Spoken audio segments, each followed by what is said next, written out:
Hey Waffle Gang, I do hope you are well. My name is Mark and today we're checking out some more Reddit stories. And if you do love a Reddit story, why not consider hitting that like, subscribe, maybe that notification bell too. And today's collection of stories is some of the wildest wedding stories that we've seen on this channel.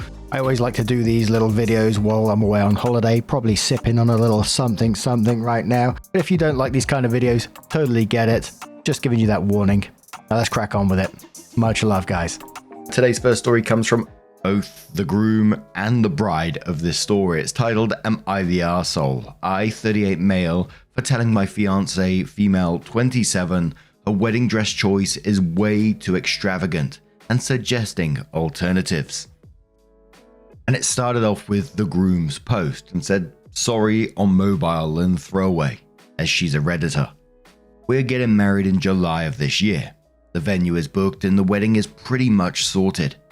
Emma has been researching dresses and has a little scrapbook of lots of dresses she likes for ideas, but is now looking to buy. All that's left is to get the bridesmaids' dresses and her wedding dress. We jointly put aside $10,000 each for the wedding.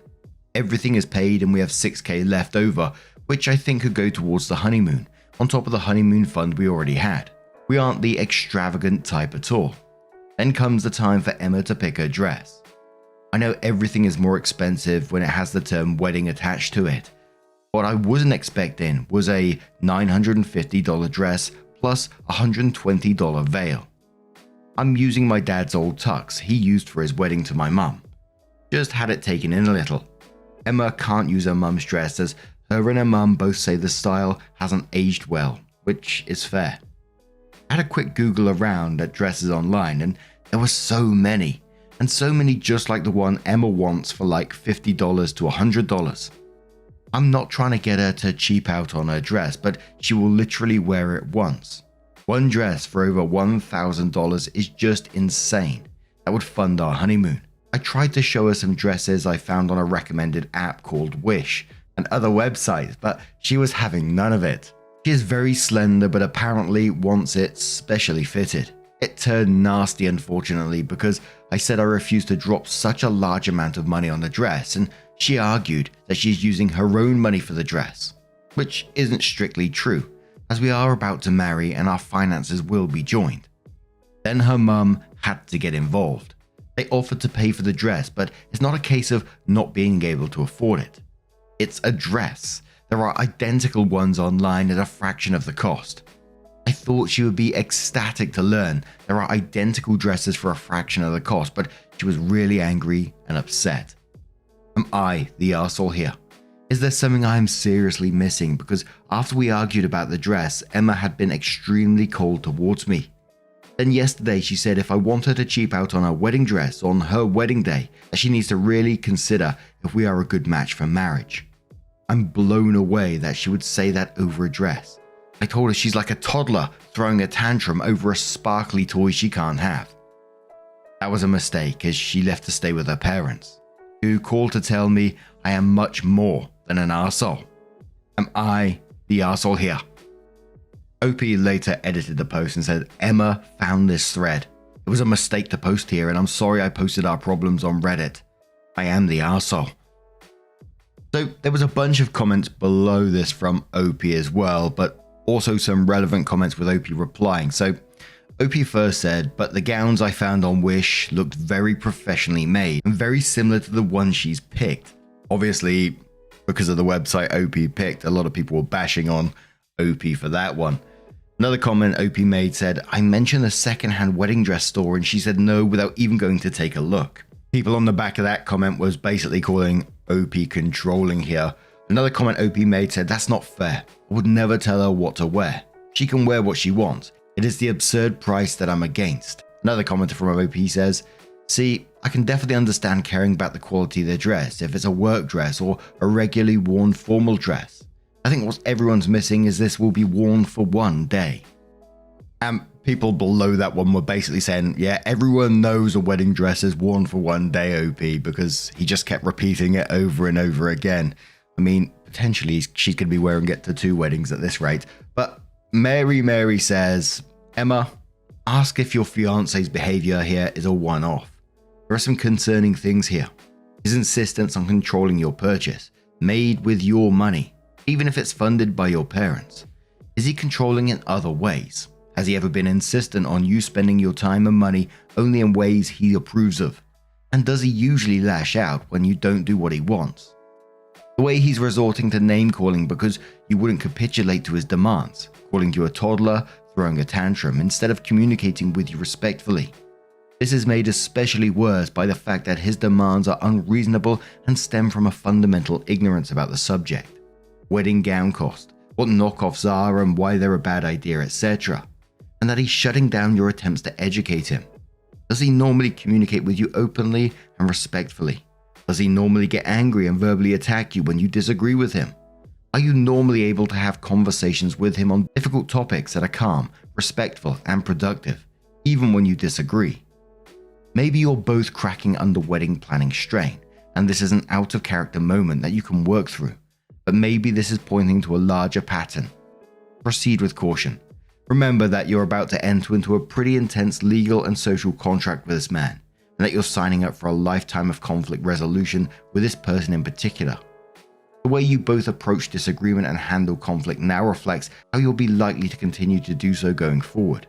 Now may be the time to double check with yourself if this is the right move. Edit.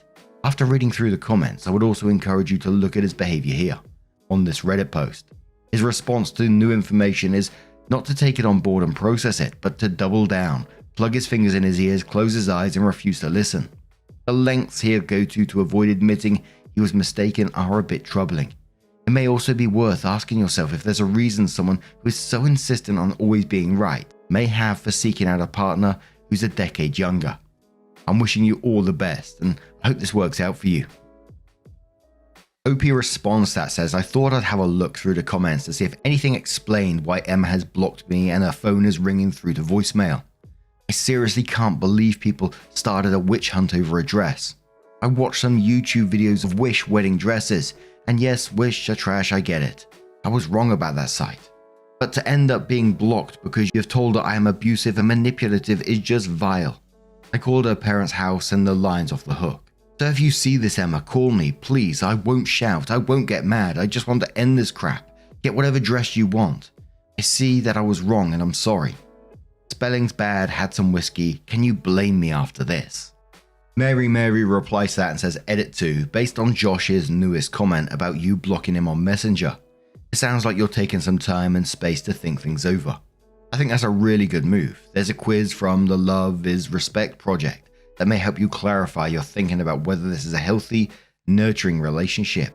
Hope everything turns out well for you, Emma, whatever you decide to do. There's a whole community of people here rooting for you to be happy. Edit 3, it looks like OP has been banned from Am I the Arsehole?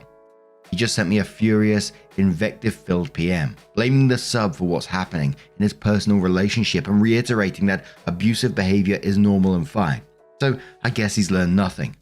According to the PM, Emma's dad just called him and chewed him out, so it sounds like at least she has a strong familial support system. So Mary provided a transcript of the message that she was sent and said, which was from OP, the groom, and said, I'm now banned from Am I the Arsehole and good fucking riddance. The dad just called to cuss me the fuck out. Can you believe I've been trying to not fucking cuss so I didn't get banned so I can at least defend myself, then banned for no reason? I live in the real world where when people are angry, they yell. They save money where they can. They don't fucking run away and block you. Fuck this, fuck it all. And fuck Emma for believing strangers on the internet over a fiance of 2 fucking years. Cupcakes and Vodka says, Emma, if you see this, run for the fucking hills. Men who are almost 40 marry 27-year-olds often because they're manipulative and going to put bullshit a woman his age won't put up with. He is too old for you. You're seeing signs of this behavior now. $950 for a wedding dress ain't shit. He's already trying to control and manipulate you and your fiance, and you aren't even married yet. Do not go through with it. OP, you're a massive arsehole, and she shouldn't marry you. OP says, wow, thanks, seriously. She's been keeping up with this thread because she told me not to take it down. She wanted to read the replies, and now she's blocked me on Messenger, and my calls go to voicemail. So thanks a lot, everyone. Couldn't have left it at you're the arsehole. Legitimately out for blood.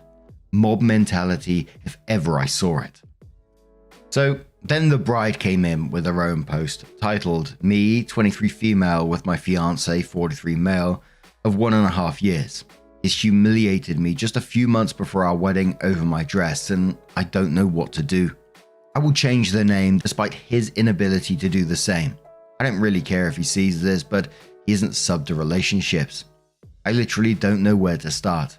My fiance we'll call Greg. I don't know what came over him. It's completely insane. Getting married summer, the argument started over my wedding dress.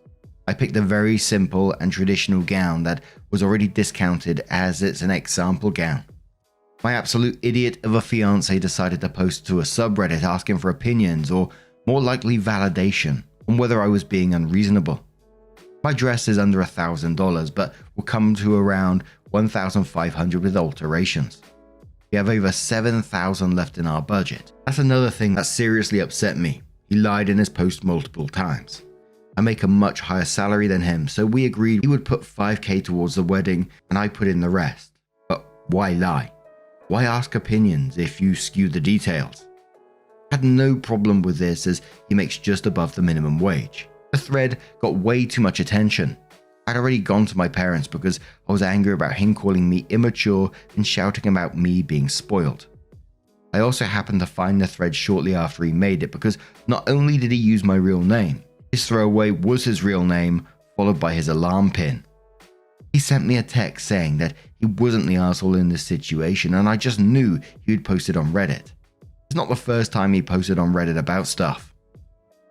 But nothing of this magnitude. Anyway, I don't know what to do. There are people online now claiming to be me, and it's been shared on Twitter and Facebook, and I'm absolutely mortified. He got totally hammered last night and called my parents. My dad had to hang up on him because he was screaming down the phone and my mum was disgusted. I can't get my money back on the venue or anything. I recently started antidepressants because I've been feeling low, but now I just feel empty. This whole thing was about the cost of my dress, and he suggested I use the Wish app to get an identical gown. First, he refused to listen to me that Wish is garbage, but he also argued it to death in the comments. I read every single comment in that thread, and it was like being punched in the gut. I can't get over the odd lies either.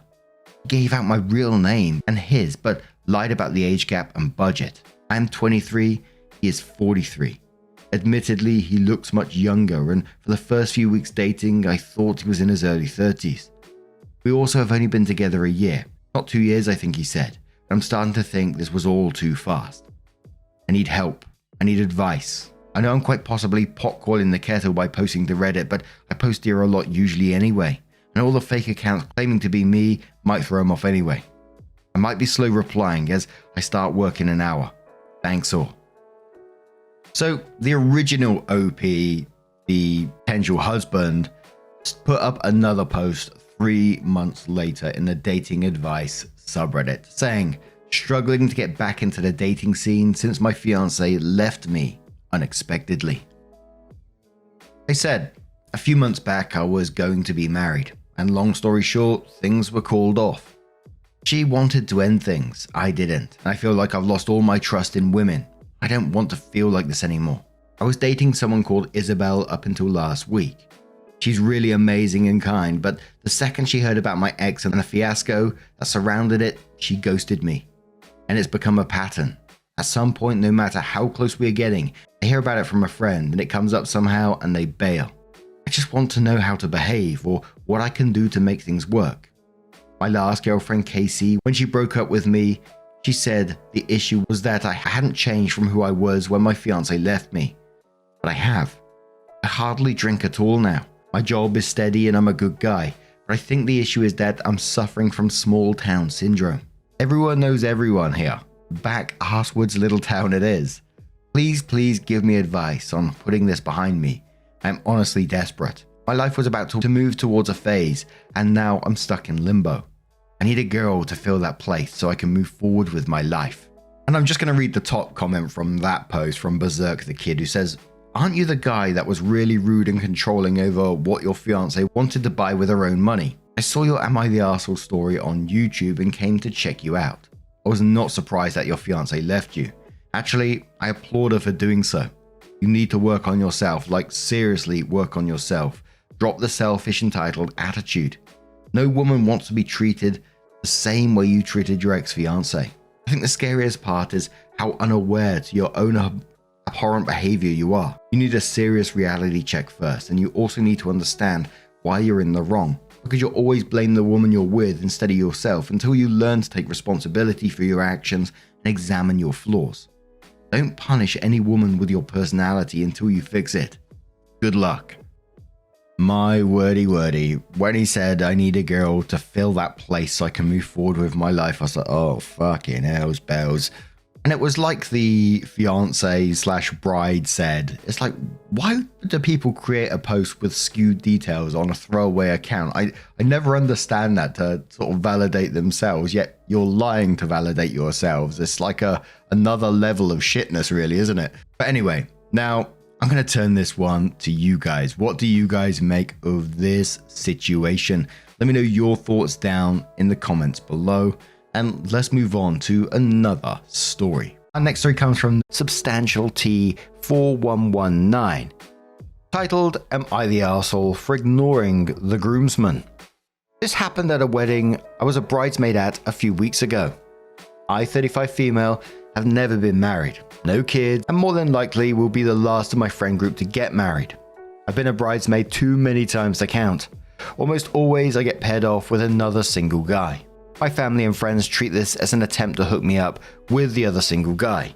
They think it will be so romantic if we tell our grandkids who we met at a wedding. I've never been interested in these guys. At the last wedding I was at, I was paired off with the groom's 42-year-old stepbrother. Off the bat, I wasn't interested in Dave. If I were to see his profile on a dating app, I would immediately swipe left. Back to this wedding. I get through the ceremony and I'm now at the reception. I run into some old friends I haven't seen in a long time and didn't know they would be in town. So we spent the night together catching up and covertly watching a Googling,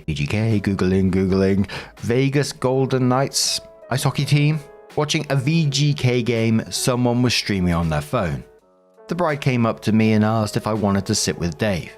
He was alone at a table and wanted to get to know me better. I told her sorry, I wasn't interested, and went back to talking with my friends. If Dave wanted to talk to me, well, he's a grown man and can do it himself. I spent the night hanging out with my friends, having a great time, and didn't think much of it until a few weeks later, I see the bride at a party, and she doesn't even greet me. She just tells me that I was a B for ignoring Dave. Apparently he thought I was cute and wanted to get to know me better. He just couldn't because he struggles with social cues. At least I could have just saw him for a few minutes and be nice to him. First off, I'm sick of being nice just to make a man happy. I told her that I was just there to be a bridesmaid, not to be a minder for a middle-aged man. She still called me out for being a rude, stuck-up B. Was I the arsehole, or was the bride being out of line? One more thing. A few months before the wedding, I started to see a guy I met at a conference. I never told anyone because I wasn't sure if the relationship would last at the time. I don't plan on telling anyone until we hit a milestone because there would be some pushback. It's an international long-distance relationship. Even if I was single, I'm still not interested in Dave. That's such a... I'm trying to imagine that situation where you're just stood there catching up, chatting with friends, you know, having a good time, and Dave sat over there at a table just waiting for you and... Can you send her over, please? I would like to meet her. It's just weird. Sounds like there's some kind of like speed dating event going on there. Then for the bride to get upset about it and still be upset about it weeks later just shows how she doesn't really care about OP's feelings or comfort. Absolutely not the arsehole in any way, shape or form. It's just such a weird thing. The first commenter said to this, indeed, you were not nor should have been a minder for a middle-aged man. If Dave thought you were cute and wanted to spend time with you, he could have opened his mouth and said so. Imagine if you ended up dating or marrying Dave. Then you could be his social coordinator and handholder, possibly for the rest of your life. Doesn't that sound like a plan? Sarcasm. If you've been told being a date with Dave was the bride's expectation of you as a member of the bridal party, you could have saved yourself money and time and excused yourself from the whole event. Not the arsehole. OP replies saying, if I had known I would have to babysit an underemployed 42-year-old man who is twice my size, I would have dropped out of bridesmaid detail and then retire from the position. The bad agent says not the arsehole, but the bride certainly is. You're not an escort meant to keep him company. Tell the bride to hire him one if she's so invested in him having company. Another user says, not the arsehole, there's nothing inherently wrong with introducing two single people who might hit it off. But let it go if they're not interested. This is so weird. Your friend needs to chill and back off. That being said, some of the things you're saying about him on here are kind of mean. You didn't have to be interested, but you didn't have to be cruel either. I hope you didn't say these things to his face. That would definitely make you the arsehole. The Veggie Whisperer says in quotes, apparently he thought I was cute and wanted to get to know me better. He just couldn't because he struggles with social cues. And then says, the age-old trope. Because you're single and 35, you must want any man on earth, and anyone who tries to set you up is doing you the world's biggest favor. The entitled bride is treating your time like some kind of charity project for the benefit of an adult man who clearly hasn't grown up. You are not the arsehole on any level. You had a great evening with your friends, and you didn't want to be set up with rando number 50 just because you two happened to be the last two fish in the fucking barrel. Unfortunately, a lot of people have no respect for single women, our time, or our energy.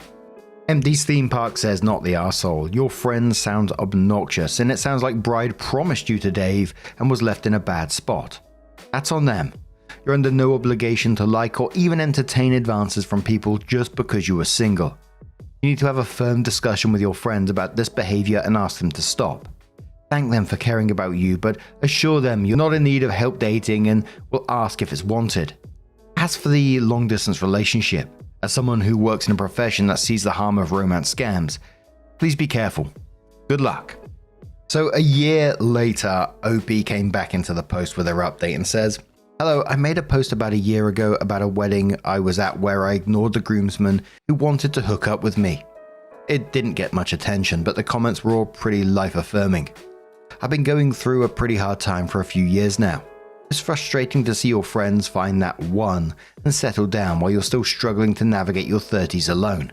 Especially when you're from a family and part of a country where if a woman isn't married with kids by a certain age, something must be wrong with her. My family and friends mean well, but they don't always see how their actions hurt me.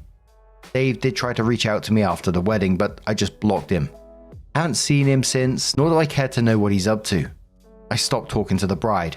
I really didn't appreciate the name calling or being expected to babysit a middle-aged man. Anyway, I wanted to update on the story so I can close out that part of my life. After the wedding, I made it clear to everyone, I'm done being a bridesmaid. I'm officially retired. If you're getting married, good for you. I'm not going to be a bridesmaid. Not even for an all-expenses-paid bachelor trip to Cancun. I think the fact that I was getting drunk and watching a hockey game with friends at the reception said it all. I'm just burned out from going to too many weddings. That retirement became official over the summer. I'd mentioned that I was in a long-distance relationship. It didn't work out, but it did introduce me to a pretty big career opportunity. I spent a pretty big chunk of 2024 applying for this gig, waiting to see if I got hired, and when I did, close out my life in America. I'm now living in Australia, at a job I love, and being able to be my own person. I cut my hair, I got some tattoos, I found a hobby I love. I have new friends who run on the same vibe. I don't think I'm going to get married. If I do, that's great, but at my age, I don't think kids are in my future anymore. And you know what? I'm starting to accept it. My family doesn't, but I have siblings with kids so my parents can spoil them. I think I just needed to get away from a really restrictive place in order to find my own happiness. Thanks guys, I really needed this advice in my life. Still love the VGK, and now I can rep them from down under. And after all that, I just felt like good for OP. What an amazing outcome for them that they're getting to find themselves. If you're happy being single, absolutely good for you. Enjoy your life, enjoy your friends, enjoy your new hobbies. It almost just felt like OP was stuck, almost like in a sitcom where everyone still knows each other and it's all the same friend groups, etc., and nothing really changes.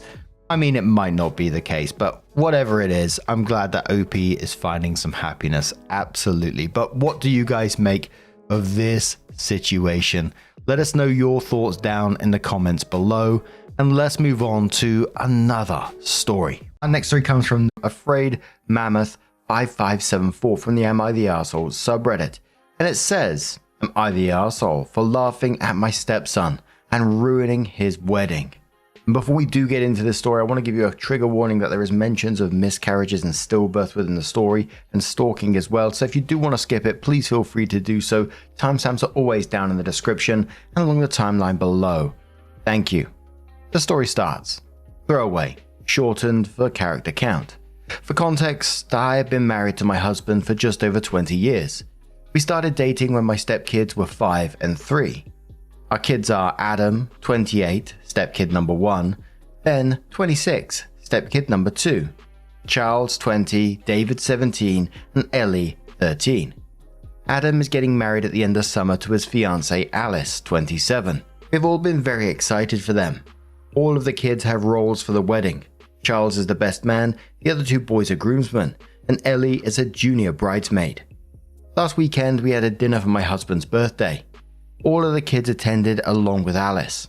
The topic of the wedding came up again, and this is where it started to go downhill. Ellie brought up that she was so excited to go dress shopping and that we planned to go to a bigger city in a few weeks to get her a dress and me a stepmom of the groom dress. At that, Alice looked at Adam sideways and responded that we only needed to worry about one dress, Ellie's. Ellie kind of laughed and said, "What do you expect the mum to wear? A suit?" Alice responded with, "My name isn't going. You know we're keeping our guest list very limited to only family and a few close friends." What? Adam and Alice have been to our house numerous times for holidays, dinners, just to say hi since they've been engaged. This has never been brought up. Pretty quickly, things escalated. The Cliff Notes version is that Charles asked them to clarify if they were choosing to uninvite me now or if I was never invited. Alice confirmed the latter. Why? Adam said it's because I'm not his mum. Charles, David, and Ellie argued with Adam and Alice that none of them were going to go if I wasn't invited. That it was cruel to leave me out, given I've been his parent for the majority of his life and loved him like my own. My husband and I admittedly sat there for a minute, just fucking shocked. Adam finally turned to my husband and said, "Well?" My husband told him he wouldn't be going either. Adam then turned to me and asked if I was really going to let everyone ruin his wedding on my behalf. Here's where I might be the arsehole. I just laughed.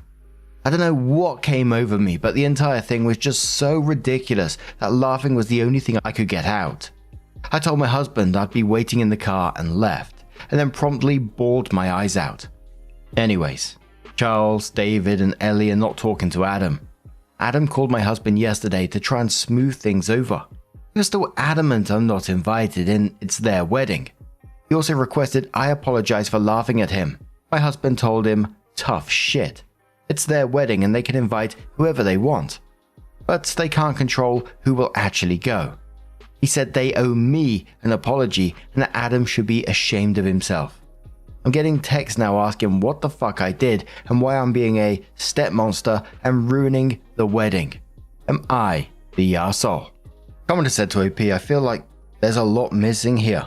He'd been married to his dad since he was 8. That was years of elementary, middle, high school, college, 20 years. Is his mother living? Did his fiancée influence him?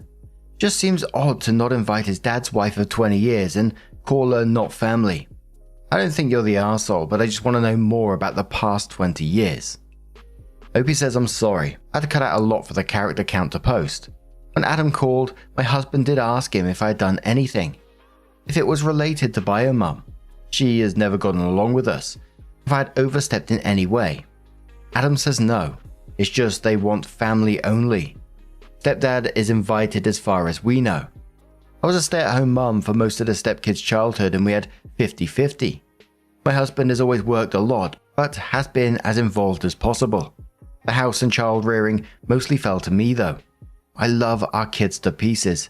I thought we had made it clear from the beginning that I am/was another parent that loves them, not a replacement mum.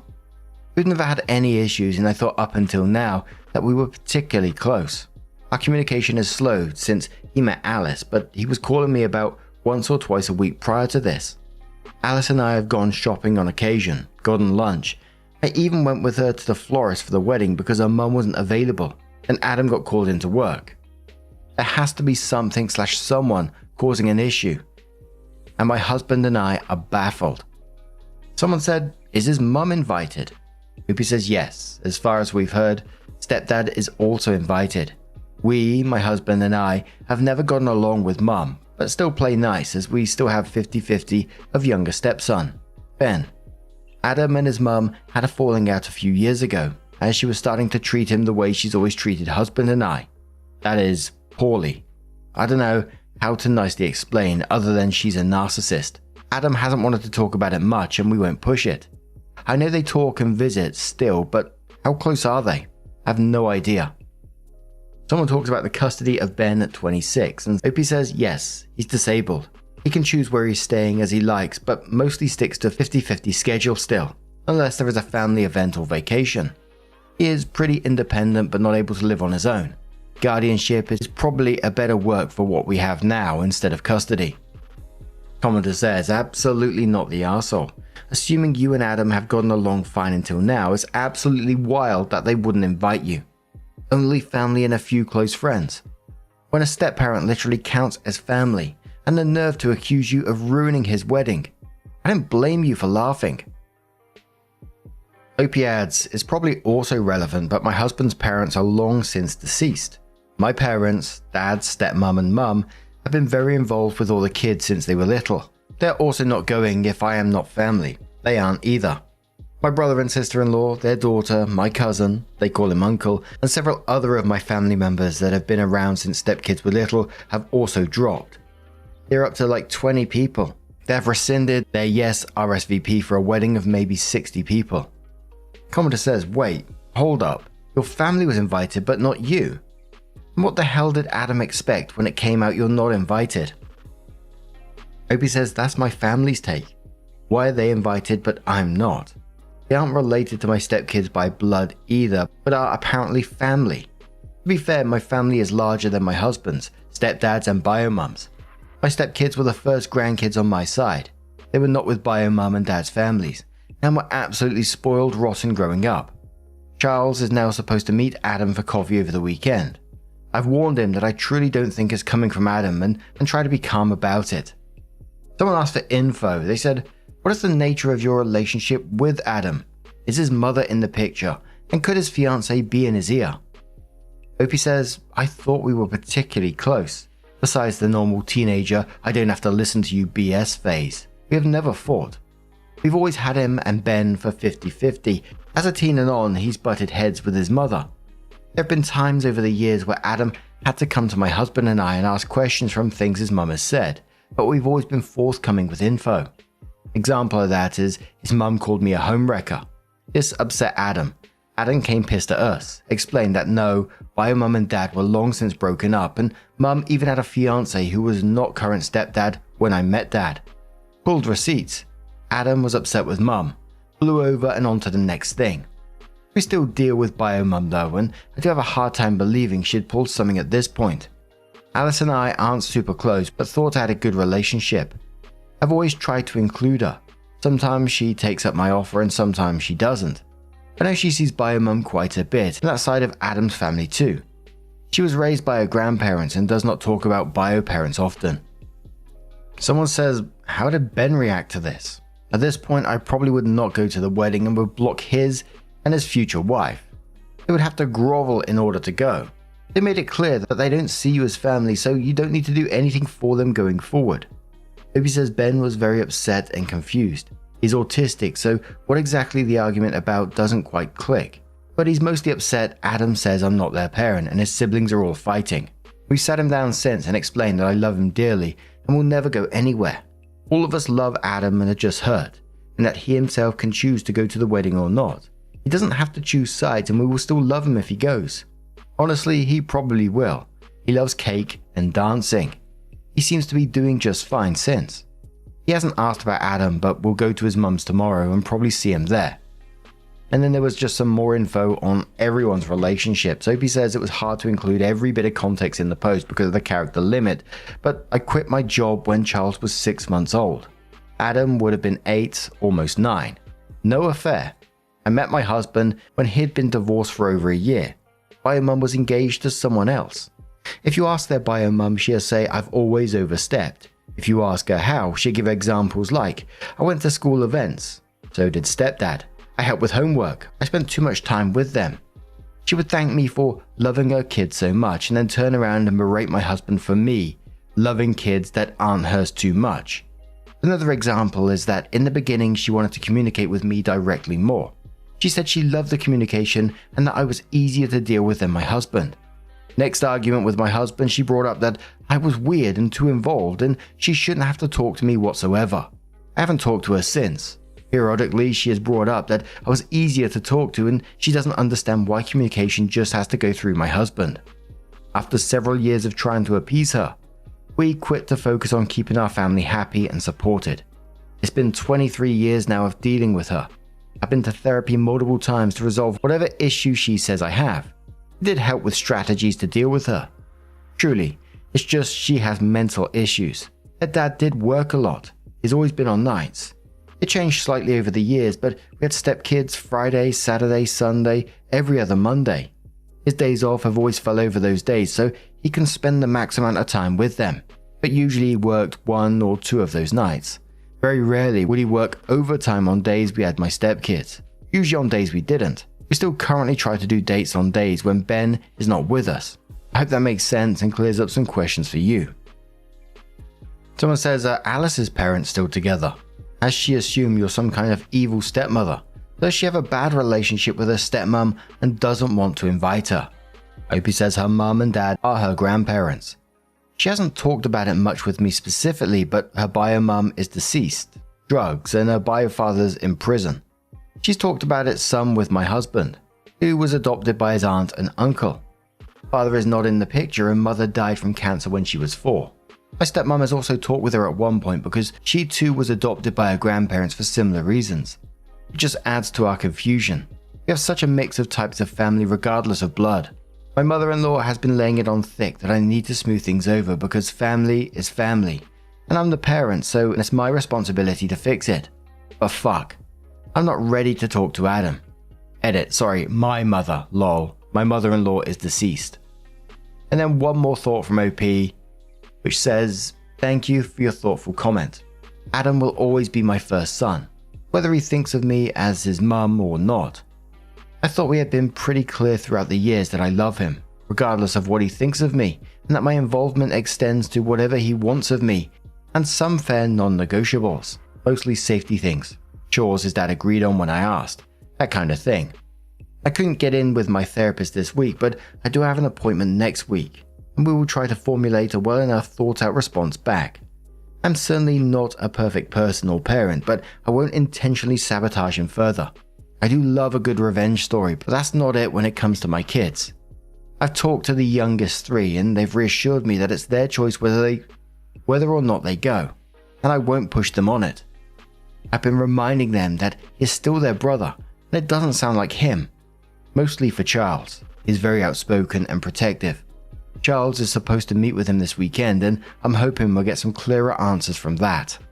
I just kind of feel for myself that it's like bio mum maybe filling Alice's head with like she's not real family kind of stuff, and then pressuring Adam to exclude OP. You know, part of me is still like, what the hell, I don't really know, but that's what I'm kind of getting it from my perspective at the moment. But about a week later, OP came in with her first update. It said, hi Reddit friends, my update was taken down by Am I the Arsehole for not having a good enough conclusion, but I do have an update.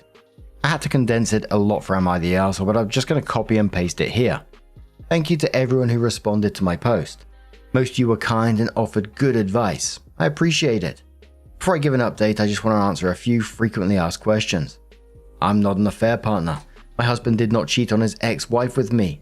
We met about a year after they divorced. He was already engaged, not the current stepdad. Not that it really matters. Ben was at the dinner. He's autistic. I went into it more in some of my comments, but he was very upset. He doesn't understand what the argument was exactly about, but he was mostly upset at Adam for saying I'm not their parent, and then at all the siblings for fighting with each other. Anyways, the update.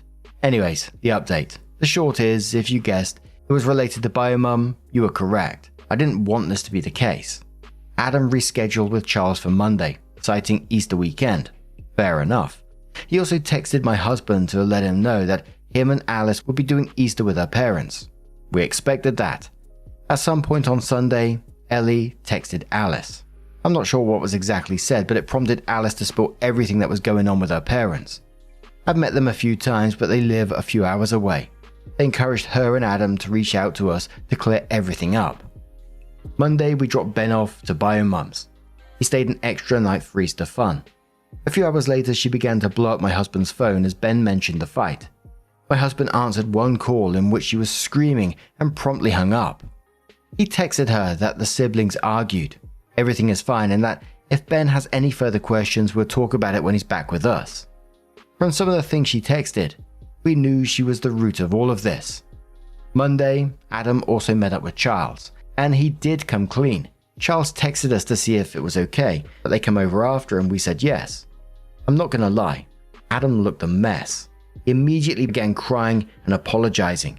The short and sweet is that he's been trying to mend bridges with Biomum.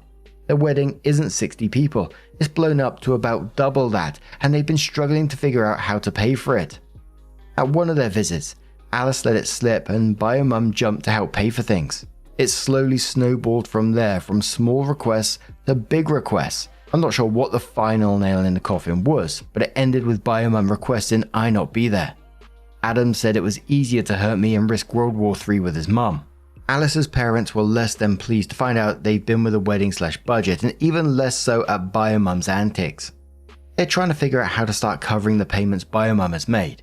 We've decided to help with some of this.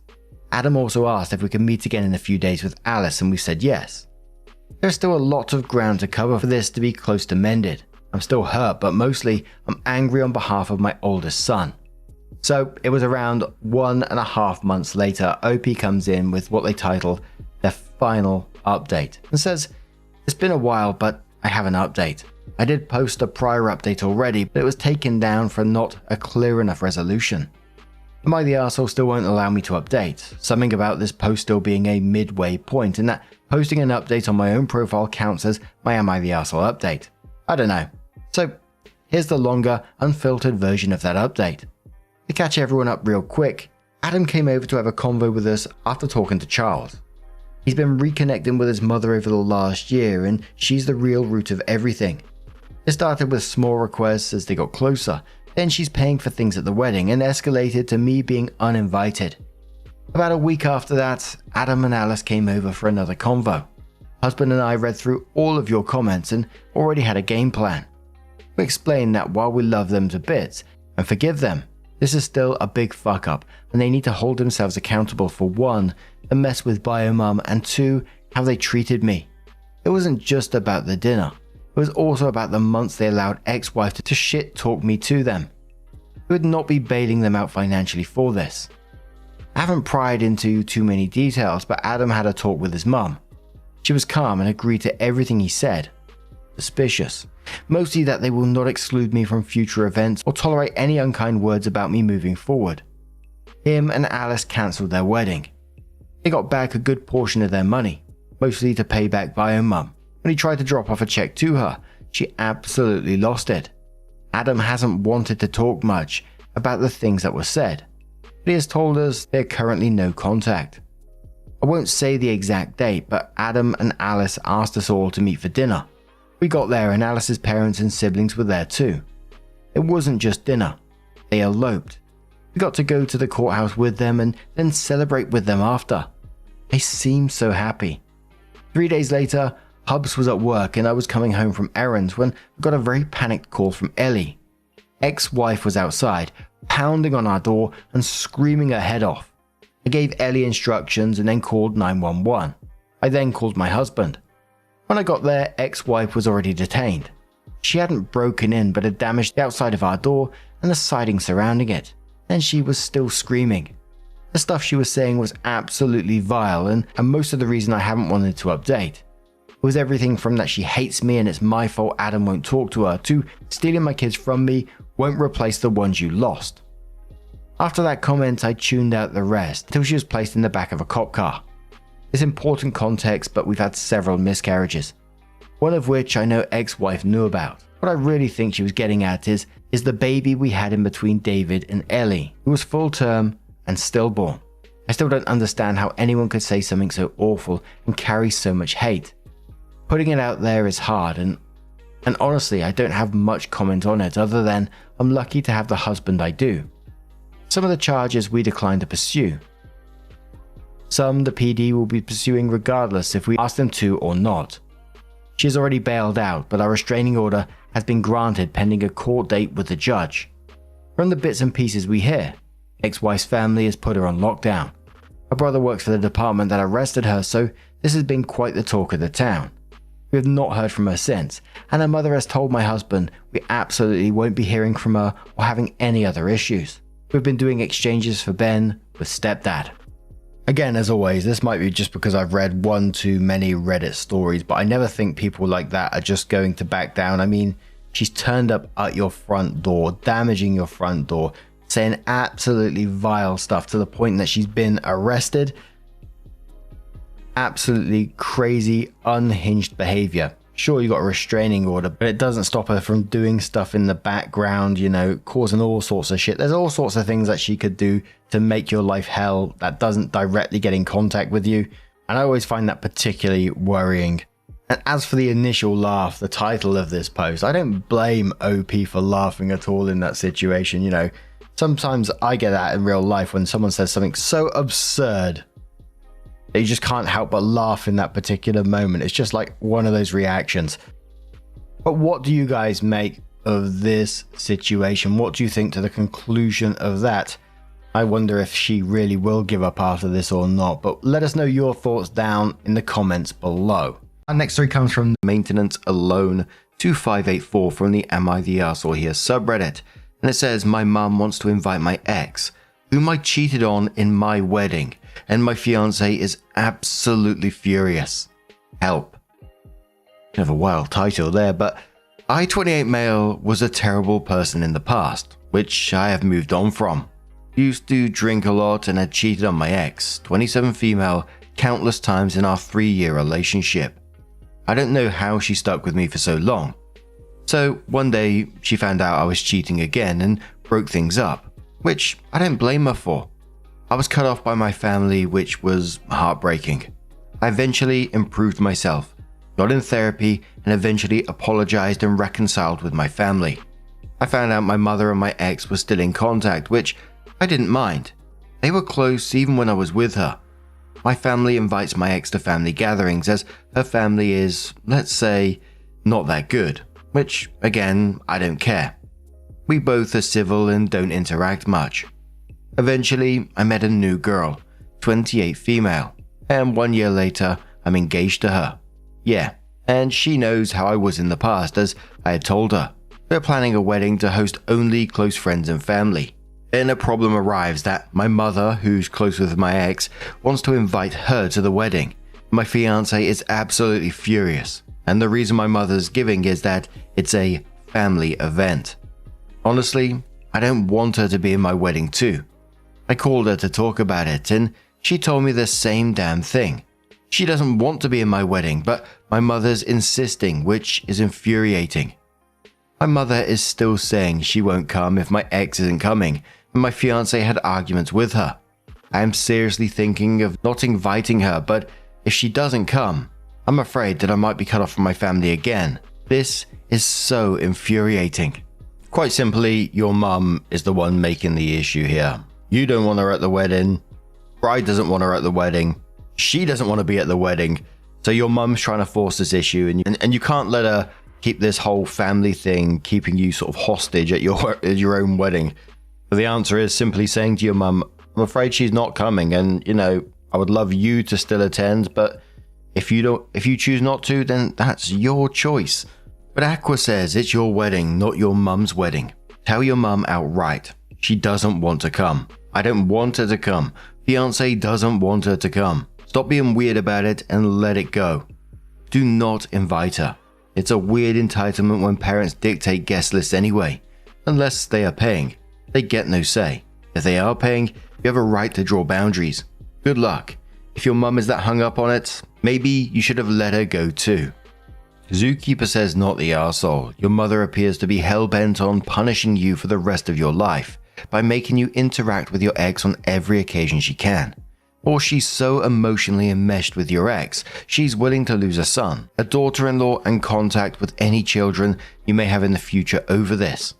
Time to point out to her that it's not just you she is upsetting, it is your fiancé, and that there may be long-term consequences to this. In the final analysis, who do you want a relationship with? Your fiancé or your family? And in terms of the family, make quite sure you get the message out there to the rest of the family that you are not disinviting your mother, but that her insistence on bringing your ex to your wedding is causing a great deal of distress and hurt to your fiancé, and that, as a husband, you must support her, especially at her wedding. TK says not the arsehole. Your mother is the one holding the wedding hostage. No one, including your ex, thinks she should go. Your mother is alone in this. If this is a hill to die on, it's a stupid one.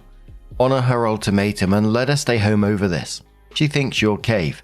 Unless you're leaving something out, no one will cut ties with you, but possibly her. Again, over something stupid. P.S. Your mother hasn't forgiven your cheating on your ex. She is not past it. And one final comment from Top Dog, who says stories about parents like this really annoy me. Mums need to stop being friends with their kids' ex-partners when the kid moves on. And if they want to be the weird parent that won't let go of their kid's ex, they should not let it destroy their relationship with their child's new partner. It is petty and disgusting. So Opie added the first update and said, honestly, I got overwhelmed with the responses. Thank you to everyone who replied. As most of you said, I grew a spine and talked to my mother with me and my fiancé sitting down. She wouldn't drop it, saying she doesn't like my fiancé. Well, my fiancé yelled at her, so she's not coming to my wedding anymore. I sent to all the wedding guests explaining the situation, that my mother wants to invite my ex to my wedding, and basically, most of them are on my side. Those who said I'm ungrateful, let's just say they're uninvited and blocked. My brother, 34 male, called me to say that I did the right thing, which was a relief. Going further, I would probably go low contact with my mother. Mike's called me and my fiancé, talked to her on the speaker, and she apologized and said she said no to my mother and won't drop it. I said okay, and of course she's not invited. My father said he's not coming too if his wife is not coming, which is valid. So the wedding is actually small with 50 people, but the planned reception is huge with 150 people, which my father is throwing on my behalf. My mother will be there, so there might be drama. Edit. Should have added my father and father-in-law both are throwing the reception together. I'll have security just in case in the wedding. GD Rom says, I'm glad you put your foot down. Since your father is hosting for the reception, are you sure he won't cancel it from being pressured by your mother? Do you have a backup plan just in case? Opie says, father said mother won't do anything stupid at reception, and ex is not invited in the reception. Remarkable Pair says, so your dad's not going to his own son's wedding because his wife is will go to the reception looking like a loser who didn't go to his own son's wedding. Got it. Opie says, I don't know. My brothers don't have close relationship with dad, to be honest. I'm the favorite child who was spoiled rotten by him. That was the reason I was terrible in the past. A few days later, Opie added another update and said mother and father aren't coming to the reception too. So I had a talk with father-in-law and fiancé about the situation and all, and my father-in-law will alone cover the cost of the reception. I offered some money to him, but he refused, saying I am like his son, which made me tear up. And my father and father-in-law had a shouting match on the phone about it, so father and mother aren't coming to the reception anymore. Fiancé is happy, and I'm happy that our wedding and reception area are going to be drama-free. We will definitely have security there, but it's going to be hard explaining to everyone what happened, and many people are going to bail out of the wedding. I haven't talked to them since, and we'll probably contact father after the wedding and reception are over. Last night, I'm going to be honest, I cried like a baby that my mother and father aren't going to be there. But my fiancé comforted me, probably the most amazing woman I met. Can't wait to spend my life with her, and I failed my PhD exam, lol. Results came a few hours ago. Gonna try afterwards. Going forward, I'm probably going to be low contact with father and no contact with mother. Tofu T says, man, life's thrown some wild curveballs at you. Keep your chin up. Remember, at the end of the day, it's about you and your amazing fiancé. Wishing you both a drama-free and lovely day. MCA says, and don't contact your father after your wedding. Let him reach out to you. He chose not to attend. OP simply replied okay, and Lucky says, OP, that advice is solid. Don't bow down to your parents. Do not reach out first. Let them come to you. And absolutely, they are not allowed back in your lives until they give a heartfelt apology to your wife. That should be the first step. In fact, the phone call should go something like this. And at some point later, OP comes in with the final update and says, I'm married now and she's the most wonderful woman I could have gotten. So yesterday, I got married. It was the happiest day of my life, but yeah, it sucked not having my parents there, whom I thought wouldn't go this much against me. It didn't even come to the reception too. I honestly cried after the reception, but my fiancé was understanding and comforted me. I couldn't have asked for a better half than her. My ex had sent a message of congratulations after the wedding, which I replied with thanks. After the wedding, I still haven't contacted my parents, but father had sent an air fryer as a wedding gift to my address, which is like an appliance, so gonna use it. Reception was awesome too. Thanks to y'all for those wonderful comments supporting and suggesting to me. I honestly thought I don't deserve all this due to how terrible I was in the past, but people can change. If you have done something wrong in the past, don't let it define yourself. Keep it in your mind and move on. You can change. Playful Rainbow says, good for you. Growth is uncomfortable and messy, but you pushed through it. You held firm on boundaries, owned your past, and chose love built on mutual respect. That's real redemption. And hey, enjoy your air fryer. It's a petty piece in appliance form. Willing Lemon says, well done on your self-awareness, admitting fault and consciously trying to be a better person. Unfortunately, there will be doubters and negative people. Ignore them and just keep making positive changes. I'm sorry about your family. I think even your ex saw it as inappropriate for her to attend. Your mum has a lot of issues, and if she was truly a friend or cared for your ex, she wouldn't want her at your wedding. It would have created drama that your ex would have been in the spotlight/firing line. Your mum not attending your wedding is just a symptom of the bigger relationship issues. But not attending was the final nail. There was a time when she could witness you truly being happy. It's like she can't forgive you for something you did to someone else. She's holding on to something that everyone else has moved on from. I guess this is a hill. She hasn't even given your wife a fair chance. Go for therapy and embrace your wife's family. They sound great. Congratulations. When you grow, learn, and work on your character, you deserve to be happy. Good luck. Opie says, yeah, she's a good person. I brought drama into X's life. Glad she's moved on now, and I'm not there. I have a new half to focus on. And there was quite a few comments saying, if OP was the golden child in this, imagine how they treated the other brother. Holy moly. And OP, a lot of people would latching onto that comment as well, saying, that he was using that as an excuse for his past behavior, which is not on. Whilst many people were saying, glad he has grown himself, owned up, and taken responsibility for his past, admitted his faults, and hopefully grown from this. But what do you guys make of this situation? Let us know your thoughts down in the comments below, and let's move on to another story. Our next story comes from Firemeaning, who says, my 35 female sister, 25 female, has a bridesmaid, 25 female, gone rogue. Oh, I will preface this by saying my parents gave my sister a choice. She gets the sum of money either to pay for a wedding or to get set up with a house. My sister wisely chose to have the house, so a wedding is going to be a rather small affair she is paying for solo. I've been doing as much as I can to help with keeping her costs down, which, long story, was a lot. She asked me to be a maid of honor and our brother one of the groomsmen. My sister has a bridesmaid who is a friend from college, Janet. I never cared for her, finding her rather rude and selfish. But it's my sister's wedding and I'm quite good at dealing with people. I ended up friending her on Facebook. The first issue between us came at a get-together my sister hosted. Janet made a pointed comment to her boyfriend in front of me, saying she was surprised at my sister's bridesmaids, that if she was getting married, she would be sure that her bridesmaids were thin, young, and pretty. It was obviously directed at me, as Janet and the other two bridesmaids are both very thin and younger. Frankly, it didn't bother me as a dig. I'm comfortable with my appearance and age, and I'm a 22 BMI, so not unhealthy weight. It may have been due to the fact that I am gay, and don't go for traditionally pretty looks. The next issue though came with the bridal shower.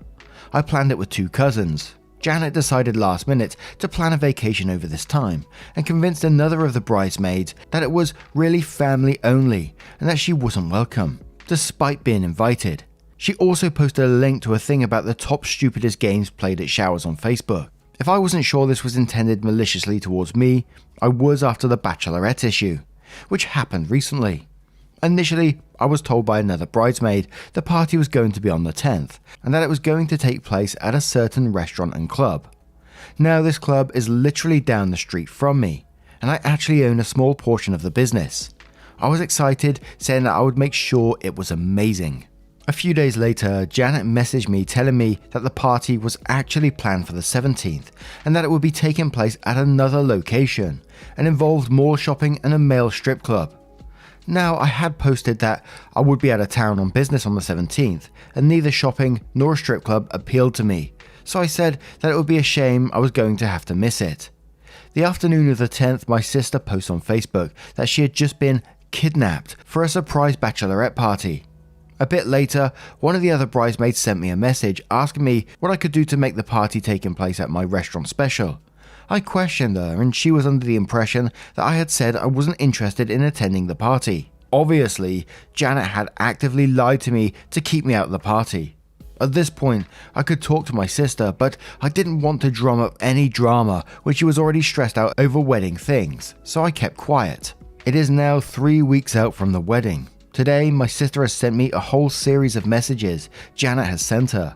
Janet has questioned, made snarky remarks, etc. over every aspect of my sister's wedding. From the choice of music, too cheesy, to transportation, Janet wants a limo, to the order of things. She wants the first dance later in the reception. I've told my sister to ignore her, that it is her wedding, and when Janet gets married she can make her own decisions. But my sister is second guessing herself and freaking out that her low-scale wedding isn't good enough. My sister has a history of anxiety disorders, so this is not a good thing for her. A week ago, she was really happy about her choices. Now she's crying and breaking down. Right now, I don't know if I should tell my sister the way Janet has been treating me. It might make her understand that this is Janet's problem, not hers, or it could cause more issues. I honestly want to give Janet a piece of my mind, but I think that would only make things worse for the wedding and for my sister. All I want for my sister is to have a good wedding. I don't know how to fix this issue, so that happens. I know you're worried about your sister's mental health in this, but she's clearly concerned herself, and Janet sent her these messages making snarky comments, questioning her over every aspect of her wedding, like telling her music's too cheesy, the transportation because Janet wants a limo, and it's making your sister feel uncomfortable, and that's why she sent you these messages. So I think at this point, it would be wise, to me anyway, to just let her know that you're in the same boat. Janet's treating you absolutely horribly. I mean, look what she done with the whole switching around of the club restaurant thing. That is one shady so-and-so. And your sister deserves to know how she's been treating you as well. And I'm not sure if this is going to sound over the top, but I wouldn't want someone like that at my wedding. If they're willing to go through some of the things that's been said in this post, what are they going to do at the wedding? Are they going to make a show for themselves there as well? They sound like a right arsehole to me. But before those updates, we're going to cover a couple of the comments. One from Living Flying, who says, I would tell your sister. I'm afraid if you don't, Janet will find ways to sabotage the actual wedding. So far, she's only managed to fuck up the preliminaries. So sit your sister down, maybe with your mum too, and let her see that Janet's not someone who has her best interests at heart, and all her criticism is part and parcel of a larger agenda which she has been enacting. Reassure her that all her wedding choices are solid and she needs to have confidence that she has planned the right wedding for her. Handle Janet using the minimum force necessary to keep her from causing further problems, and be civil as long as she permits it. But don't be afraid to take the gloves off if she tries to pull any further bullshit. And next time someone says to you she would be sure that her bridesmaids were thin, young and pretty, say, yeah, I know what you mean. I would make sure mine were mature, kind and classy. MM172 says, at this rate, if someone doesn't call Janet on her crap, she's going to pull some kind of major drama bomb at the wedding itself. Yes, tell your sister that Janet's been using the exact same nonsense on you, and the only reason you haven't said anything is that you didn't want her exposed to it. Then tell her that you'll do whatever she needs you to do to be supportive, from running interference on whatever nastiness Janet tries to pull, kicking Janet out of the bridal party personally. But this woman is not worth a moment of second guessing her decisions over, let alone what she's doing to herself right now. OP replies to that saying, I seriously doubt my sister would kick her at the wedding party at this point. They have a ton of mutual friends and I can't see it going over well. Plus my sister is very soft and it would be totally outside her nature unless Janet did something very over the top. If it was me, she'd been gone already. Josie Berger says, I say you better step up to Janet and soon. She's the type of person who's going to make your sister's wedding all about herself and she will ultimately ruin it. Give her a piece of your mind and show that you are not the big sister for no reason. And I say call her out in front of the other bridesmaids so that they realise that Janet has been acting up and won't be listening to her next time. Casmasaur says, oh please give Janet a piece of your mind, she's totally fucking deserves it. I mean bait and switching you out of a party thrown at your own business. That's fucking cold. And Little Wooly says, first, you should tell your sister about your experience with Janet. Then you and your sister need to talk to the groom about the comments Janet has made about the wedding plans. After all, it's his wedding too she's talking about. He may be willing to play the bad guy to the other guests and convince your sister to cut Janet out entirely. And there was another response from OP which said about how the other bridesmaids are reacting to Janet, to which OP replies saying, as far as I know, they aren't really aware of what's going on. The bridal shower and the bachelorette party were both sort of framed as mistakes, so I doubt they know or notice I was purposely snubbed. Frankly, I got the impression Janet wanted me to make a stink so that she could feed off the drama. So by quietly not saying anything, I took that power away from her. At the same time, I eliminated my sister's stress. At the time, it seemed like a good choice, but it means now I have to explain for others to understand. So now we're going to move on to that first update to see what that says. Everyone's suggestion pushed me over the breaking point. I met with my sister today for breakfast. She was a crying mess, second guessing everything about her wedding. I asked if this was because of Janet's comments. She said yes, and let me read all of Janet's texts and Facebook messages to her. Janet has been ripping my sister apart. I'm furious by this time. My sister needs a big sister, not an avenging angel. I told my sister the stuff Janet has pulled on me. She was horrified and kept apologizing. Then she got angry. The next 2 hours were a bitch fest about stuff Janet did through college. I seriously don't understand why my sister is friends with this girl. She has been universally miserable to everyone. Finally, I asked point blank if she wants to kick Janet at the wedding party. My sister says no, that she feels she needs to keep her promise and that it's too late to kick her out now. My sister didn't get the same vengeful arsehole gene that I did, so I ask her what she does want. After thinking, she says she wants Janet to just leave her alone until the wedding. Done. I can be a butch fairy godmother and make this wish come true. I take my sister's phone, send Janet a text saying that at this point all the wedding decisions are final, so there's no sense talking about them. Oh, and because my sister will be so busy between now and the wedding, all communication and messages should go through me. Then I blocked Janet's number. I sent the same message on Facebook and blocked Janet on Messenger, then unfollowed her feed. Finally, I sent a Facebook message and text through my account. Afterwards, my sister just brightened back up. We ended up having a fun afternoon at a Halloween attraction. I got one message from Janet saying she doesn't believe that my sister blocked her. There was also a passive-aggressive message on her Facebook, but at this point my sister would have to actively seek it out. Just before writing this, I called my mother and brother, who is a groomsman, and we are all livid, but respect my sister's decision to keep Janet in. However, we're going out of our way to make sure we pull family rank and make sure things are great for my sister. Generations of passive-aggressive people have led up to this. You don't fuck with my family. I'll take any suggestions on how to block Janet from making any other issues. And now we're going to move on to an update that's after the wedding. So, the wedding was Saturday, and I thought you would all like to hear how things worked out. Following everyone's suggestion from the first update, I contacted all the vendors, etc. and told them not to take any input from anyone not me or my sister, including the pastor who my sister has admitted befriending and coming to for advice. He was surprisingly awesome, and I ended up telling him the whole story and got him upset about things as well. A few days later, I get a call from the DJ who says that someone else called to question some stuff about the reception, namely the timing, which I knew was a sticking point for Janet. Later, talking to the venue, they said someone talked to them. In both instances, they gave the answer that all that should be directed to me. Meanwhile, I've been watching Janet's Facebook and found rather passive-aggressive posts that seemed to be pointed towards my sister and I. I ignored them. My sister maintained no contact. A week before the wedding, I get a text from Janet asking, "What should I do with Christopher? We have 2 hours where I'll be busy with pictures. He will be alone." Now, I didn't know she had a child and didn't think my sister had arranged any childcare, so this seemed totally a pertinent question. Without thinking, I replied that I was sure there were some cousins who would be happy to babysit and that it would be wise to pack a bag of stuff if he was too young to entertain himself for 2 hours. Then I messaged my sister. Christopher is Janet's boyfriend. It was an honest mistake, but kinda hilarious. Janet didn't message me back. Before the rehearsal, I made sure Janet had the full schedule for the weekend. I sent it through text, email, and Facebook message. She responded maybe twice on the group message I sent. The day before the rehearsal, I sent her several texts reminding her to be at the church at 5. Of course, she wasn't there. Everyone starts talking about it, and I guessed at this point word had gotten around that Janet was being a pain, and the general consensus was disgust and relief. The pastor and I talked, and he pulled my sister aside and said they would make plans if Janet just wasn't there. It wasn't really a big adjustment. One groomsman would instead escort in the groom's grandmother.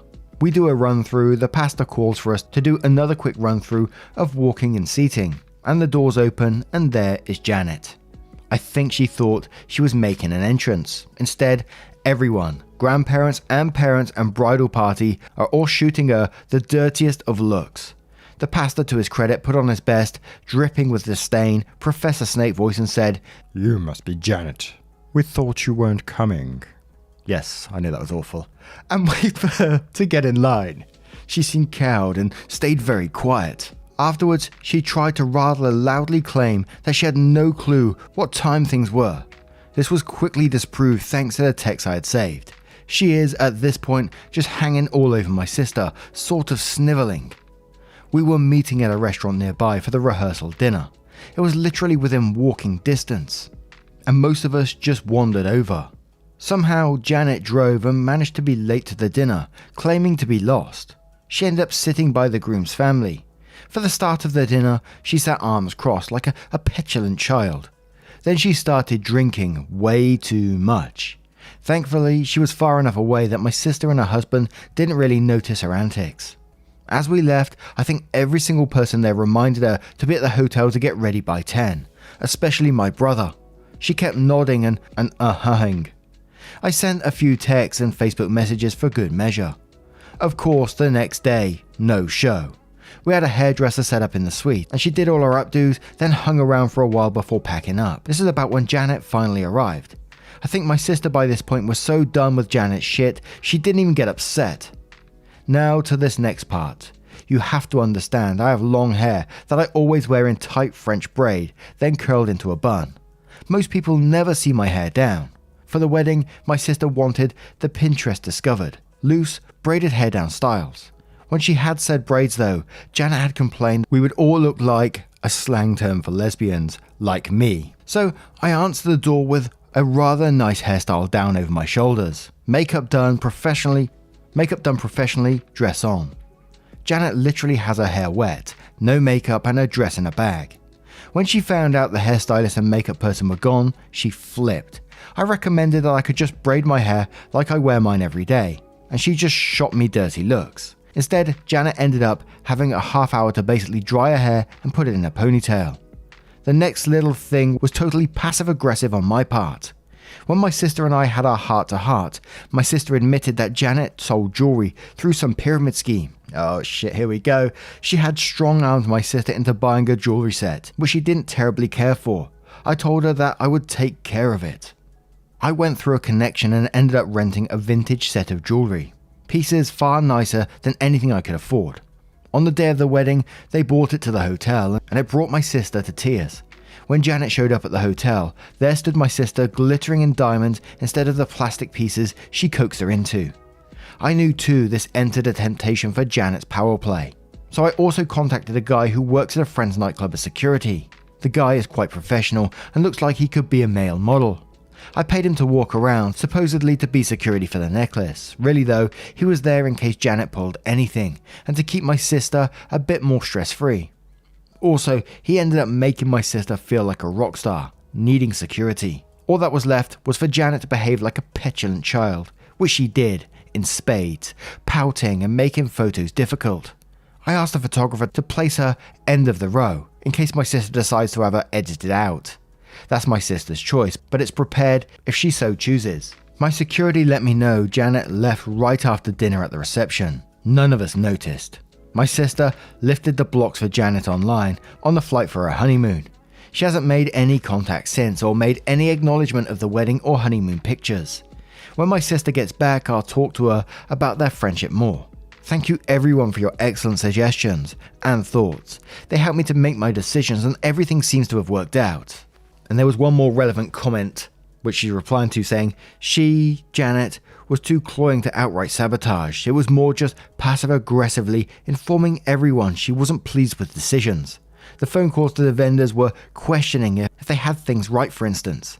All the texts to my sister were, "Are you sure that won't make your wedding look bad?" type messages. And just to cover the slur very briefly here, I know the slur can be used as a positive in some situations, but in this post it was being used as a negative, and that's why I wasn't going to say it in this. And I've had people call me out before for actually saying the word, so I'm just playing on the side of caution here, so I hope you can forgive me for that, and let's move on. And there's a couple of points I really want to touch on this story. There's the one where she, mistaked her boyfriend for a child, which was absolutely hilarious.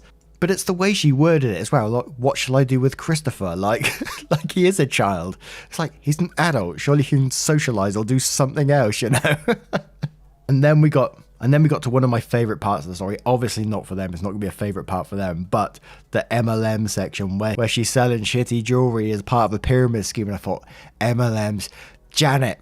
It all makes sense now, doesn't it? And I think OP done the best they could in this situation. They didn't overstep in any way and totally steamroll Janet, which I kind of hope she did at one stage, but simply because Janet didn't deserve to be in that wedding at all. She sounds like a right pain in the ass.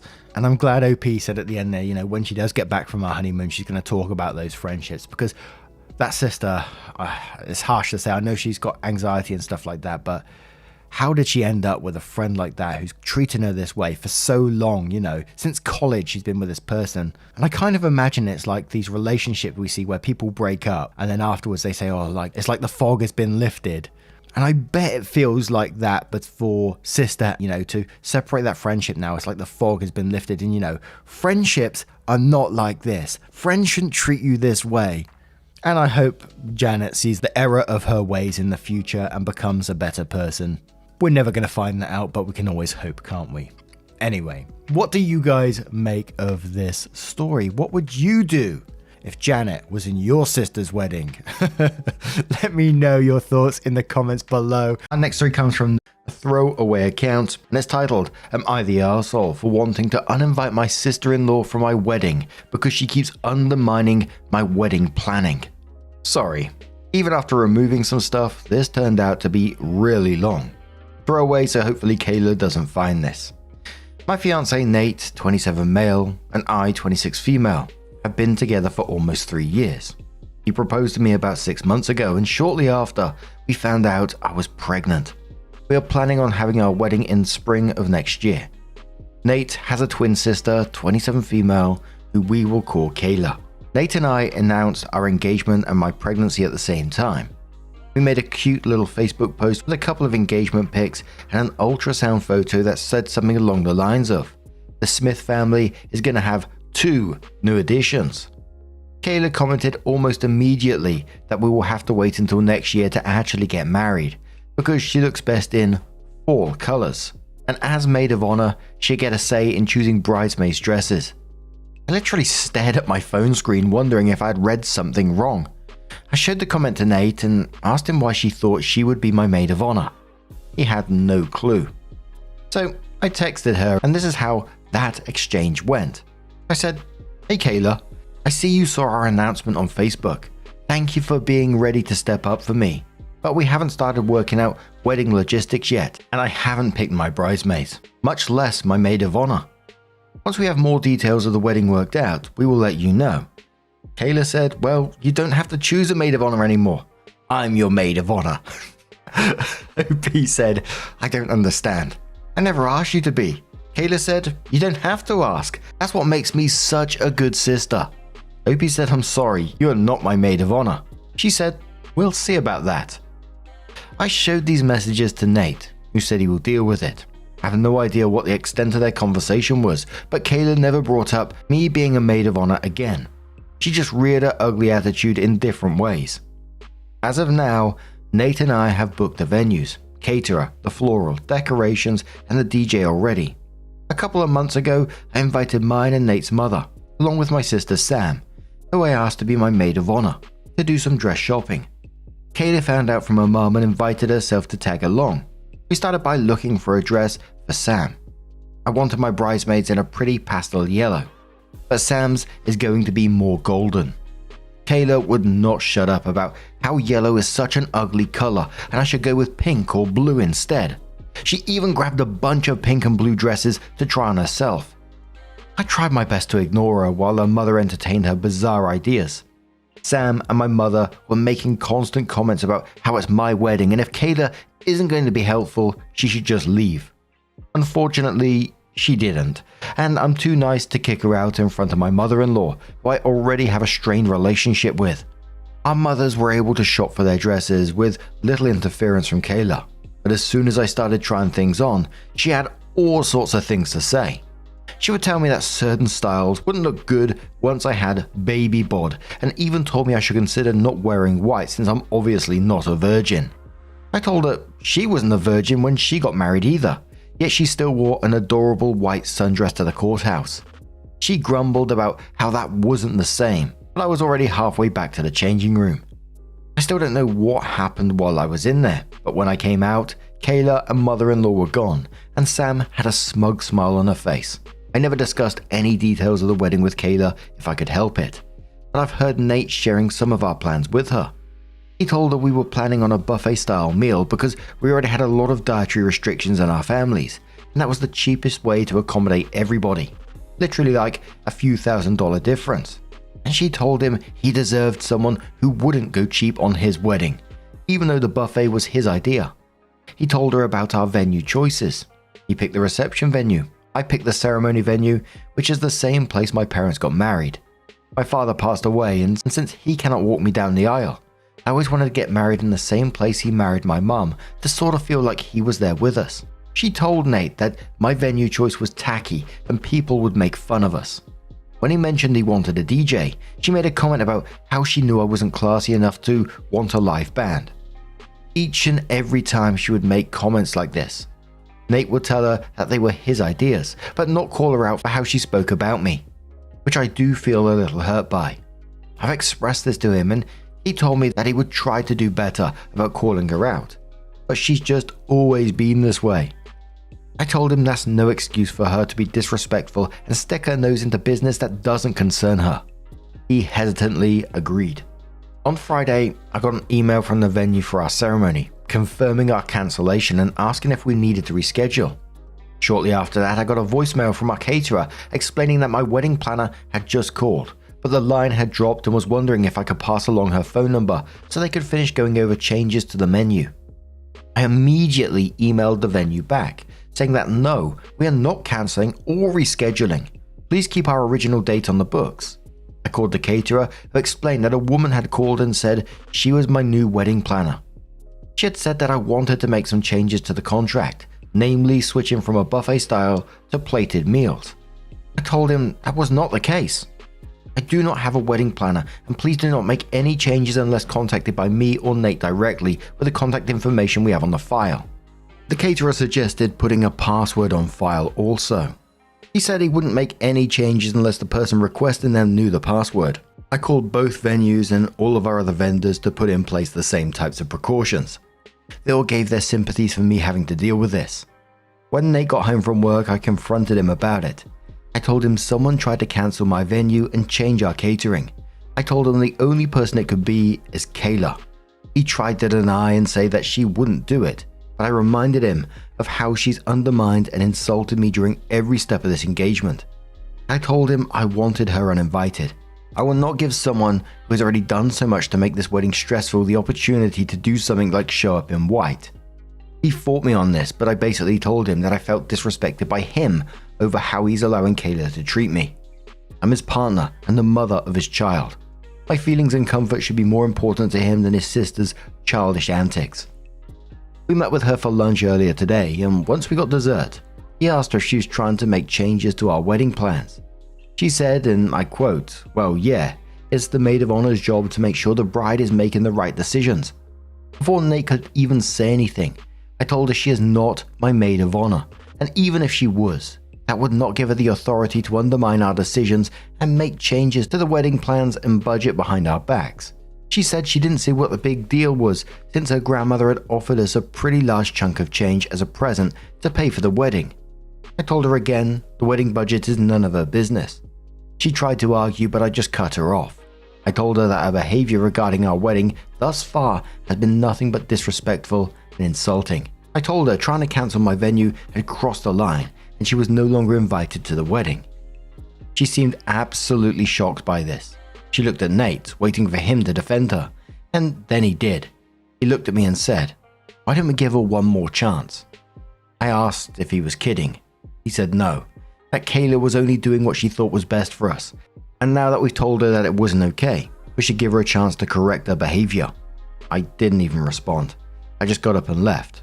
I went and got in my car and drove home, thinking to myself that if he wanted to side with his sister, then he could rely on her to get home. I ignored him, trying to get a hold of me. Once at home, I packed a small bag and left for Sam's house. I told her everything and she told me I could stay as long as I needed to, but now she's at work for the night and that's where I am now. Trying to process what just happened, trying to figure out when I became a second place in Nate's life. Trying to figure out if there's any way to fix what just broke in me. He keeps switching between asking where I am, telling me he didn't think that this was that big of a deal, and apologizing and asking me to come home and talk. I don't feel ready to talk to him just yet. I'm still too upset and I feel like I'll do or say something I will regret, like call off the wedding altogether. I just told all my vendors that we aren't cancelling the wedding, but right now, I kind of want to. I don't know if it's my hormones making me feel crazy or if I'm valid in how hurt I'm feeling. I just don't know what to do or what to think. So, am I the arsehole for not wanting to give her a second chance? Or is my fiancée right that she deserves a chance to prove herself before she's uninvited from the wedding altogether? So I'll just give you a quick overview of the comments, and the majority were basically saying that Opie is right in that thinking of cancelling the wedding or at least delaying it at this moment in time is the right decision, because you can't go into a wedding like this where you're basically not his priority in this situation. I'm basically saying that OP is second place to Nate's sister. But OP comes in with her first update and then there's another to follow, which says, first of all, I want to say thank you to everyone who read my original post and offered their judgments and advice. Writing this all out really helped me process what I was feeling, and hearing that I wasn't overreacting or just being hormonal from people that I removed from the situation was very comforting. I read every single comment, and there is no way to express how much all the kind words meant to me. There were lots and lots of comments asking for an update, but I wanted to wait until after I had talked to Nate. I spent last night at Sam's house and mostly ignored Nate's texts and calls. Kayla texted me once, also telling me to not let my hormones make me irrational, but someone advised to unblock and just silence her notification so if she escalates, I could maybe use it in court for my custody case. I did unblock her earlier today, and I'm glad I did, but we'll get there. I replied to Nate at one point last night telling him that I was safe and at Sam's house and that I'll be home tomorrow, today, after work to talk about everything. I expressed again that I was feeling really hurt about not being heard or backed up by him and that I needed time to decide what I wanted to do. He asked what I meant by that, if I meant cancelling the wedding altogether. I told him that is exactly what I was considering. His reply, "Don't let your hormones make you do something irrational. We'll talk tomorrow." Anyone else want to take a guess where he got that line? That just about made my decision for me. I didn't reply, not even when he texted me, "Good night, I love you." Instead, before I went to bed for the night, I sent him a link to my post and told him to read through it before we talk. Someone said he probably sent it to Kayla too. If she did read it, she hasn't commented, and if she texted me about it, it was while I had her blocked. This morning I called into work and had breakfast with Sam. She gave me the number of a family lawyer that a friend used for his custody case. I spoke to the assistant, explained my situation, and luckily she had a slot open after lunch for an initial consult. So I took a shower and basically just kept reading through the comments on my post until it was time to talk to her. I told the lawyer exactly why I'm leaving Nate and how I'm terrified over how his sister would influence him with our baby. I don't trust him to not be influenced by Kayla and to have our baby's best interest in mind, so I want to fight for sole custody and supervised visitation. I told her, if possible, I want to include something that restricts Kayla from having any contact with my child. I'm already mentally prepared to have to fight Nate in court because I know he will not agree to any of this. My lawyer told me that while my concerns are valid, it may be difficult to convince a judge to put a contact restriction in the custody order based on family drama alone. She advised me to document everything Kayla has done and anything moving forward so we can present it to the judge, if and when we end up in court. She gave me a list of things to think about, like if I want Nate to get any custody at all or just visitation, how I want to handle things like medical care or education for my child, if I want to put communication restrictions like only talking over text. Lots of things I would never have thought of and never thought I would have to think of. We were supposed to do all of this together. She told me to take a few days to gather my thoughts and decide on what I want. I scheduled an in-person meeting for this Friday to go over everything. Hopefully I will have my mind straight by then, but if anyone has any advice when it comes to what to put on these custody papers, I'm all ears. After the phone call with my lawyer, I checked some more comments and then took a much needed nap. When I woke up, I had a text from Nate asking what time I'd be off of work so he could have dinner ready for me when I get home. I told him I would be there around 5, but if Kayla is there, I'll be turning around and leaving without a word. I then asked him if he read the post I sent him. He said, "I did, but I would rather talk to you than read you bash me and my sister on the internet with a bunch of strangers. Don't worry, I told Kayla she's not welcome." This pissed me off beyond belief. Clearly, he either didn't read the post or still doesn't realize how truly in the wrong they are. Either way, I lost all motivation to try and talk to work things out. I'm just done. I texted him, "Don't worry about dinner. All I will be doing is gathering some more things and dropping off my lawyer's contact info. There's nothing more for us to discuss." He asked what I meant, what lawyer, and told me he's been waiting to talk about this. All I said was, fine. Sam wished me luck before I left and assured me I was welcome back once we were done talking. I told her I absolutely would be back and thanked her for everything so far. Then I stopped and got one of these boba refreshers from Starbucks to calm my nerves before I went home. When I got home, Nate had dinner ready just like he said. I ignored him and just went straight to our room to pack up some more of my clothes and toiletries. He tried asking me if I really wasn't going to talk to him, but I just ignored him for the time being. Just seeing his face made my anger flare up and I wanted to be smart about our discussion. After a while, he gave up and just went to eat in the dining room. When I was finished, I went and sat with him at the table, but didn't touch any of the food. I started a voice memo on my phone before I said, "Go ahead." He looked at me all confused, so I told him he was the one that wanted to talk and must have so much to say. So, go ahead. He stumbled over his words for a while, but ultimately started off with an apology, trying to tell me he didn't realize I was so upset with Kayla's behavior. I asked him if he remembered how hard I cried after I got home from dress shopping because of her comments about my choices and my body. If he remembered having to talk to her about not being my maid of honor. If he remembered our conversation just a few days ago. I told him cancelling my venue that held so much sentiment to me was way too far over the line. He said he did each time and tried to add a but to argue, but I just cut him off with my next example. I told him that after all of that, he 100% should have known I was beyond done with her bullshit. I told him I was so hurt and pissed that I wanted her uninvited, but he wanted to give her another chance. What? Cancel our DJ and book a live band? Dye my dress red or show up in white herself? He told me she would never do that. I told him he told me she would never cancel my venue, but then she admitted to it in front of our faces. I told him I don't trust his opinion on his sister, and that he is just as delusional as she if he thinks she will change. I asked him why he even told us so many details of our wedding anyway. Why does her opinion for our wedding even matter? He tried to tell me that because Kayla didn't get to have a real wedding when she got married. She was just a little too excited about ours. I told him she has all the right in the world to be excited, but that does not give her any right to insult or change our choices regarding what we want for our wedding. She'll have plenty of opportunities to have a real wedding. If she could stop for 2 seconds and take her nose out of our wedding business, she could go out and find a man or woman to marry herself. Poor soul, whoever that may be. I asked him what's next. She gets to name our baby since she lost her own?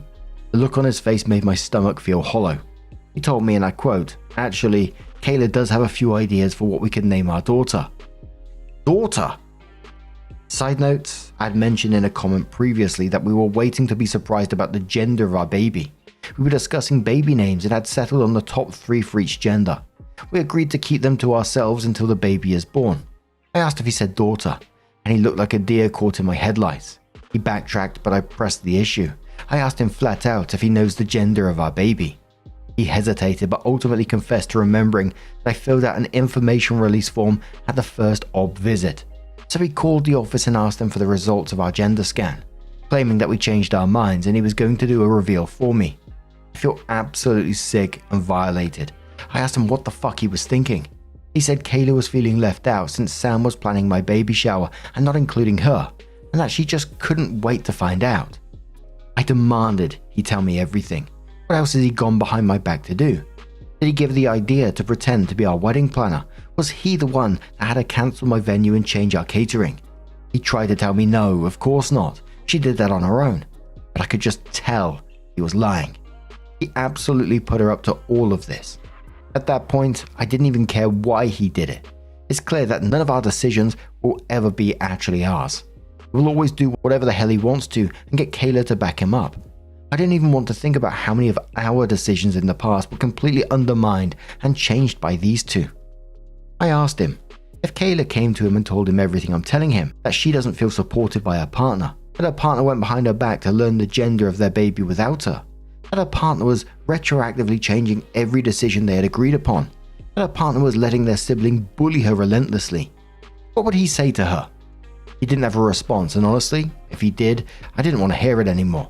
I knew the answer. I told him that as a woman who is supposed to be his wife, me and the baby I'm carrying should be his top priority, not his twin sister. I said him going behind my back like this for something as important as the gender of our baby is absolutely unforgivable. There is nothing that he can say or do to fix this now. I told him I will no longer be marrying him, but it's up to him if he wants to cancel all the vendors. I said you're more than welcome to use it all to marry Kayla, seeing as she's the one you obviously care about the most. He tried to backtrack and apologize and explain, but every time I just cut him off and told him that I had heard enough and my mind was made up. There is no going back now. If he wants to have even the slimmest chance to get me back and have a real relationship with our baby, he will need to attend some serious therapy and do a lot of work on himself and his relationship with Kayla. I told him no woman in her right mind would ever marry him while he was this enmeshed with her. I told him that any contact we have moving forward will be through my lawyer. I want nothing to do with his family, and if I get what I want, they will have nothing to do with my daughter, because I'll be damned if I let him subject her to this treatment. I put my lawyer's name and phone number on the table and walked out. He didn't try to follow me. So now, on top of dealing with my lawyer for the custody case, do I have to file a complaint with my OB office? Are they allowed to just give him this information without my express consent? Or did me stupidly putting him on the information release form I signed give them blanket consent to share any and all of my information with him? God, I didn't think this could get any worse, but I guess that's on me for being naive. I'm glad I recorded the conversation though, and got him admitting to doing all of this. I don't know how or if it will help my custody case, but I sent it to my lawyer with a note that we can discuss more on Friday. I'm back at Sam's place now. She was already at work when I got back, but I texted her to wake me up when she gets home. I need my sister. I also called my mum and told her everything that's happened so far. She cried with me for a while and then asked me if I needed her to do anything.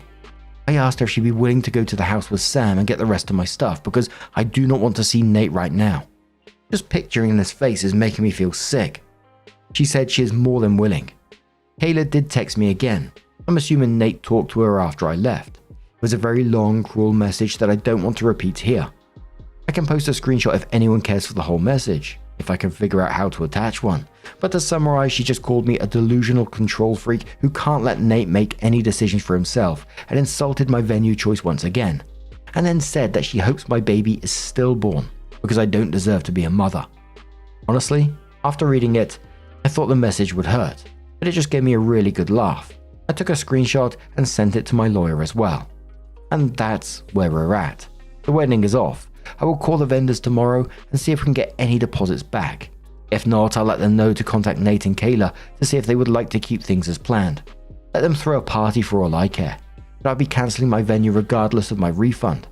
Neither of them are going to step foot in that sacred place if I can help it. I didn't realize how much I was letting this weigh on me until now. I feel like a huge weight has been lifted off my shoulders, even though a new one is settling very quickly. Writing everything out like this is truly freaking helpful for me to process how I'm feeling and what I need to do. I don't know if I'll keep doing formal updates, but for anyone who's interested, maybe I'll just treat this profile like a little journal as this all unfolds. Thank you again to everyone for all your advice and for showing me that I'm not crazy. So OP comes in with one more update, which again was titled to their final update and says, "Hey everyone." So I was originally going to post this in the Am I the Arsehole Here subreddit, but it ended up being too long and I can't be bothered to trim this down for the 26,382nd time. So on my own profile it goes. Also, I tried adding links and tags and stuff, but I don't use Reddit, so I don't know if I did this right. Sorry in advance. But everything is finally wrapped up, so I thought I'd come back and post a resolution. I did post a few other updates if you're interested in reading those, but they didn't have any details relevant to Nate or Kayla really. This is the one that has the juicy meat.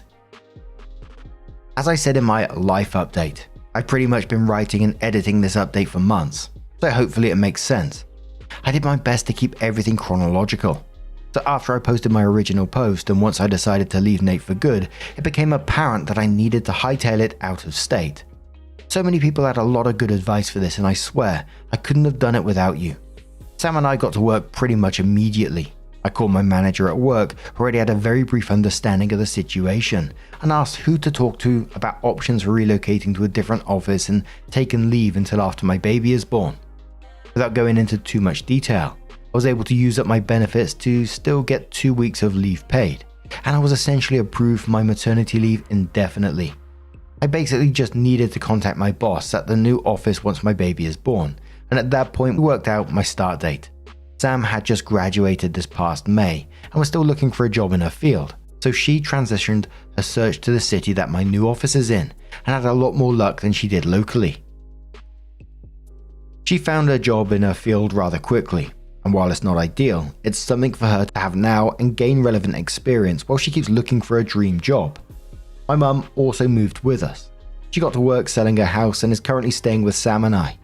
She has an apartment lined up and will be moving out once I go back to work and can cover my portion of the bills again. The day after I cut things off with Nate, I called all of the vendors that I had paid deposits to, my venue, the caterer, and the DJ. The caterer and the venue were very understanding, seeing as they'd already been dragged into this mess before. The venue had no problem returning my deposit because they already had someone that was interested in reserving the date. The woman I was talking to for the catering literally told me to hold on a second, and I heard her say something like, "I know we don't normally refund deposits, but can we do it for her?" And there was a little bit of back and forth that I didn't catch before a man came on the phone and informed me that I'd be receiving my deposit back in full, and wished me the best in the future. I was at a loss, and while I felt incredibly honoured and grateful, I couldn't help but laugh when I hung up that time. The DJ only refunded me half of my deposit, but that was the cheapest deposit anyway, so I wasn't incredibly hurt by that loss. All deposits were stated as non-refundable in our contract, so even though I'm given over 6 months notice, they didn't have to give me anything back, so I was very grateful for what I was given. I used the money to help secure the lease for our new place, and the rest will just help pad my bank account until I'm back to work. Sam's also been helping me apply for all the support and aid that our new state offers for single mothers. While I was handling vendors, Sam was going online and changing my passwords and locking down everything. Bank accounts, credit cards, social media accounts, utility accounts, emails, everything I forgot to list here, all the works. And it was while she was doing this that she discovered that Nate was still logged into his Apple account on my laptop. I knew his password and he hadn't changed it yet. So she logged in and got to snooping while I continued changing passwords and doing stuff like transferring half of Nate and my shared funds into my personal bank account. Well, she found exactly what she needed to get Nate away from me and my baby for good. To make an already long story somewhat shorter, she found some text between Nate and Kayla that definitely hinted to a sexual relationship that happened when they were teenagers. Stuff like, remember when we used to do XYZ, or even stuff like, I bet OP doesn't do ABC as good as I did. There's a lot more, but for my own sanity, I'm not going to be repeating it. It's unclear if this relationship is still going on now, but at this point, I wouldn't be surprised if it is. In fact, in hindsight, I highly suspect that it is. I couldn't stomach reading through everything, so I just had Sam screenshot everything she thought was important and held onto it so I could give it to the new lawyer I was planning on finding closer to our new city, which leads me to finding a new lawyer. I contacted the lawyer Sam put me in touch with and explained that I planned on leaving the state. She'd actually told me initially that it would help with the case, and she was surprised and pleased to hear that I was following through with it. She told me that she didn't know anyone personally in my new city, but she asked around with a couple of her colleagues and gave me a few recommendations from them, the lawyers in a new area I could try. The first one I reached out to never called me back, but the second one seems absolutely perfect. He was appalled by the situation when I gave him a quick rundown of the events, and if we hadn't already discussed his fees, I think he would have taken the case for free drama when I finally told him about evidence of incest. So, after I checked work, cybersecurity, wedding deposits, and new lawyer off my to-do list, Sam and I started apartment hunting. I was terrified that we wouldn't be able to find anything as quickly as I needed, but Sam enlisted the help of all my friends, and I don't even know all the details of how, but one of my friends managed to find a 3-bedroom unit on the main level of an upper-lower duplex. It's owned by a private landlord who lives upstairs, but he's a truck driver and is literally gone all the time. He only charges enough rent to cover his expenses, not make a profit, and the apartment was just renovated, so it's real nice. It was a literal miracle. The weekend I posted about my life update was the weekend we moved. Some of you guys might have guessed that based on the details I was previously leaving out. All my friends came over to help Sam and I pack and give me one last pampering before we left and baby arrived. We did the baby shower on Friday. I got to open all my gifts, but 2 of my friends took care of the packaging and mailing the smaller items to our new place so that we could save room in the U-Haul. Saturday, I was sent away to be pampered while everyone packed up all of our stuff. Sunday night, we got to the hotel because Sam's apartment was literally empty, and Monday morning, we left for a new state. We spent 4 days unpacking and setting up our new home. I wrote that life update from the floor of baby girl's new nursery after putting together the crib my grandparents got for me, with tears in my eyes. When I say everything felt too good to be true, I truly meant it. I was so overwhelmed with peace, sitting in a room that I had full control over. I didn't have to worry about what Nate thought about the sheets for the crib or the themed pictures I decided to put on the wall. There was no feeling of anxiety, wondering whose input I was getting. I was able to do whatever I wanted for my baby girl, and it was freeing. Nate had no idea I left the state until about a week after I did so. At that point, I hadn't spoken to him since around a week after everything went down, which was just to tell him to take my number off his Walmart account. He said he did, and asked again if we could meet and talk, but I ignored him. He found out I left the state because I guess Kayla had been driving by Sam's apartment randomly. It's kind of on Kayla's way home from work, so it's not like she was going completely out of her way, but she would have to take about a 3-minute detour to get into the neighborhood.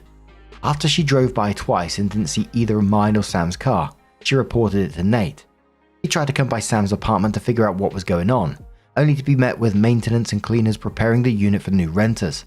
I guess one of the neighbors told him they saw us packing up the unit, and he called down near everyone I knew before he somehow pieced together that I left the state, but still didn't know exactly where. He tried contacting me again at that point, but I ignored him just like I had been. He tried telling me I couldn't leave with his child, that I had to come back to work out custody. I had my lawyer reach out to him and inform him that custody would be handled in the baby's home state, which will now be XY. My lawyer also reminded him that any communication moving forward can be done through him. Nate didn't like that one bit, but my lawyer really didn't like Nate, so he just threatened him with some legal stuff I didn't fully understand. They got him to back off. My lawyer had told me that even without moving out of state, Evidence of Nate having a sexual relationship with his sister is enough to get any and all custody revoked by any sane judge because it could be used to argue that he's unwell in more than one capacity. Apparently, incest is also a felony in some states, so I guess maybe if this got out in court, criminal charges could be brought up against them. I'm not entirely sure how that would all work, to be honest. But I don't really want that to happen. I just want Nate away from me and my baby. After that, it was a fairly uneventful month. I was getting frequent checks with my new OB, who was informed of the situation. We put every precaution in place to make sure Nate and Kayla didn't come anywhere near my records, the OB office or the hospital. I did make a baby post when she arrived, but for those who didn't read, I'll copy it here. When my little one finally decided to make her appearance, it was a long, stressful labor that ended in a C-section to avoid the potential for further complications. But she made it, healthy and strong, 6 pounds 9 ounces, 9.5 inches. You'll all be pleased to know she was given my top choice of first and middle name, and she has my last name. The day after she was born, my lawyer sent Nate's new lawyer some paperwork that basically stated all the evidence we were prepared to present in court to support our case, that he would be an unfit parent and request for his rights to custody to be revoked. We then gave him the opportunity to avoid having the nature of his relationship with Kayla come to light by voluntarily giving up his rights. My lawyer said if his lawyer is good at his job, he will advise Nate to give up his rights and avoid court because there's no chance he'll win anything worth a scandal. Hell, his lawyer might even drop him so as to not be associated with the scandal. Obviously, I don't know what the conversation with Nate's lawyer looked like. After a week or so, we received word that he would agree to terminate his rights. From there, Sam handled my lawyer for the most part while he did all the necessary paperwork and filings. The whole process from birth to hearing took about 6 weeks. When it came time to go to court this past week, Sam came with me for support and we left the baby with our mum. Nate came in person and had the audacity to bring Kayla with him. I genuinely don't know what was running through his mind when he made that decision, and I don't want to know. He tried to talk to me, but I ignored him with Sam's help. I didn't hear or see what any of them were talking about or doing, but Sam told me that Kayla kept giving me nasty and dirty looks while they were talking. So much so that at one point when a cop was walking down the hall, he noticed her glaring at me and came over and just double checked to make sure that our hearing was civil and that I was okay. I'm sure I looked visibly shaken also. I think he was heading to a different courtroom or something, but the fact that he noticed and stopped to talk to me says a lot. After that, Sam said she saw Kayla head to the bathroom. She did not come back before we went in for the hearing. Our hearing was held in private, so the sisters had to wait outside in the hall. Everything with the judge was fairly straightforward. He asked us both a few questions and confirmed with Nate that he was giving up his rights voluntarily. Nate kept looking at me like he was waiting for me to backtrack or say that I changed my mind and wanted him to be in my daughter's life. But I just stared at him with as little emotion as I could muster, even though I felt like I wanted to scream and cry and break something. He eventually confirmed that he wanted to keep his rights because he felt he needed to work on himself before he could take care of a child. I don't know how much of his speech he actually believed. It sounded very rehearsed. If I had to guess, I bet after the hearing he went home acting and feeling like the victim. I'm sure him and his entire family are painting me out like some witch who stole his child straight from under him. That's the feeling I got from both of them when I left without saying a word. I really don't care though. As someone has suggested, I changed my phone number after court. They have no way to contact me. Could they come stalk me here in my new city? Sure, I guess so. I don't get the feeling that they're going to do that.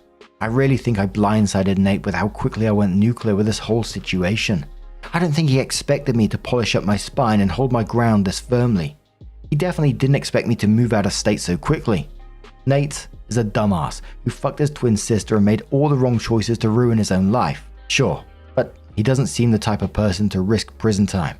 He knows he's fucked in more ways than one, and he knows that having the evidence that I have makes it easy to discredit him if he tries to come after me for anything. Nate seems more like the type of person that would just try to forget about this and find another, maybe more naive woman to manipulate, which honestly might concern me more than if he kept bothering me. So if anyone has any recommendations on what I could do to protect people from him in the future, while also not allowing him to continue to take up space in my life going forward, I'd love your ideas, but I fear I may have to wash my hands of this for my own mental health. I do have cameras and everything else set up in case Nate or Kayla do try anything. Also, one of my new co-workers' husbands is a police officer. I met her at an outing event that I was invited to meet my new colleagues before I started, and we really hit it off. I've explained to her the situation. She told me that if I ever needed help with anything, to just let her know. And honestly, that's about it. I'll be starting back to work next week. My new office shares the building with a daycare center, so on the days that Sam or my mum are busy, I will just bring my daughter with me and drop her off there while I'm working. My mum will be moving into a new apartment in the coming weeks. The current plan is for Sam to live with me for a year or two, and then when she wants to find her own place again. I will keep this apartment that we have for as long as the landlord will have me, because I think it's just perfect for me while I get myself used to a new normal as a single mother. It kind of feels surreal now that everything is over. For the last 6 weeks I've always felt like there was something to do. A lawyer to respond to, a baby to feed or change, a password to change that I missed, paperwork to fill out for my new office.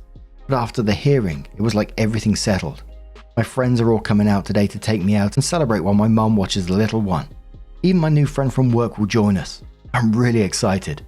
And for the last 2 days, it's just been peaceful overall, I think. Actually seeing Nate again brought up a lot of feelings I hadn't actually processed since everything went down, which my therapist and I were kind of expecting. So we luckily had a session booked for the day after the hearing, but we noticed my brain kind of shut down and disassociated from Nate right away. Whenever I thought about him and what he's done, I felt nothing but indifference. I never truly processed the disgust or the betrayal or the heartbreak. I immediately moved into protective mama bear mode and focused solely on my daughter. But seeing him and knowing it is finally over, it brought everything crashing back to me. The full weight of the sadness and betrayal really hit me. The fact that he had likely been manipulating and cheating on me for our entire relationship finally registered. And the fact that it was his own twin sister just adds to all of this. I will never know the full truth. Like if they really did fuck each other while we were together, or if they were just using me to have a baby like some people suggested. I have to learn to be okay with that. Most of all though, I'm just feeling so defeated. It's hard not to feel like an idiot for wasting 3 years of my life with this revolting waste of a person. It's also hard to not be disgusted with myself for ever loving him once. But rest assured, I am actively seeking help with my therapist, so I know these feelings are temporary. It's just so hard right now. I know some of you will understand. But I just want to thank everyone who's reached out to me in the comments or privately to offer advice and support, and a special shout out and thanks to a user who has been a sounding board in my chats for the last few weeks. This whole community truly means the world to me, and I don't have the words to express what you've done for me. I know I would not have been able to get this far without the support of thousands of strangers, and I know that Nate wasn't expecting it either. I've never been one to put myself out there like this, but it was so much more worth it than I ever imagined. So thank you again. Thank you to everyone. And to anyone who's just hopped on this train now, welcome aboard. I hope you enjoyed the ride. Feel free to stick around. And lastly, the state of the world is not ideal, so I'm always up for sharing positivity. I love reading about what's going on well for you guys too. It shouldn't all be about me. So just like I did before, if you made it this far and feel so inclined, share something happy, something that's going well for you. And I hope life is good, because you deserve it to be. Gee bloody whiz, what an absolute roller coaster this one turned out to be. Nate and the sister, oh, I didn't see that one coming, to be honest. I mean, the link between them at the start, you know, you're sort of like thinking, oh, possibly, right? But didn't actually expect it to happen. But it just sounds like Opie is doing so much better in this situation now, got lots of support around them at the same time. But what do you guys make of this situation? Let us know your thoughts down in the comments below. And just a huge thank you for being here today, getting involved in the stories, your love, your support, your time. It always means the absolute world to me. So thank you so much, and hopefully I'll see you in the next one. Take care and much love.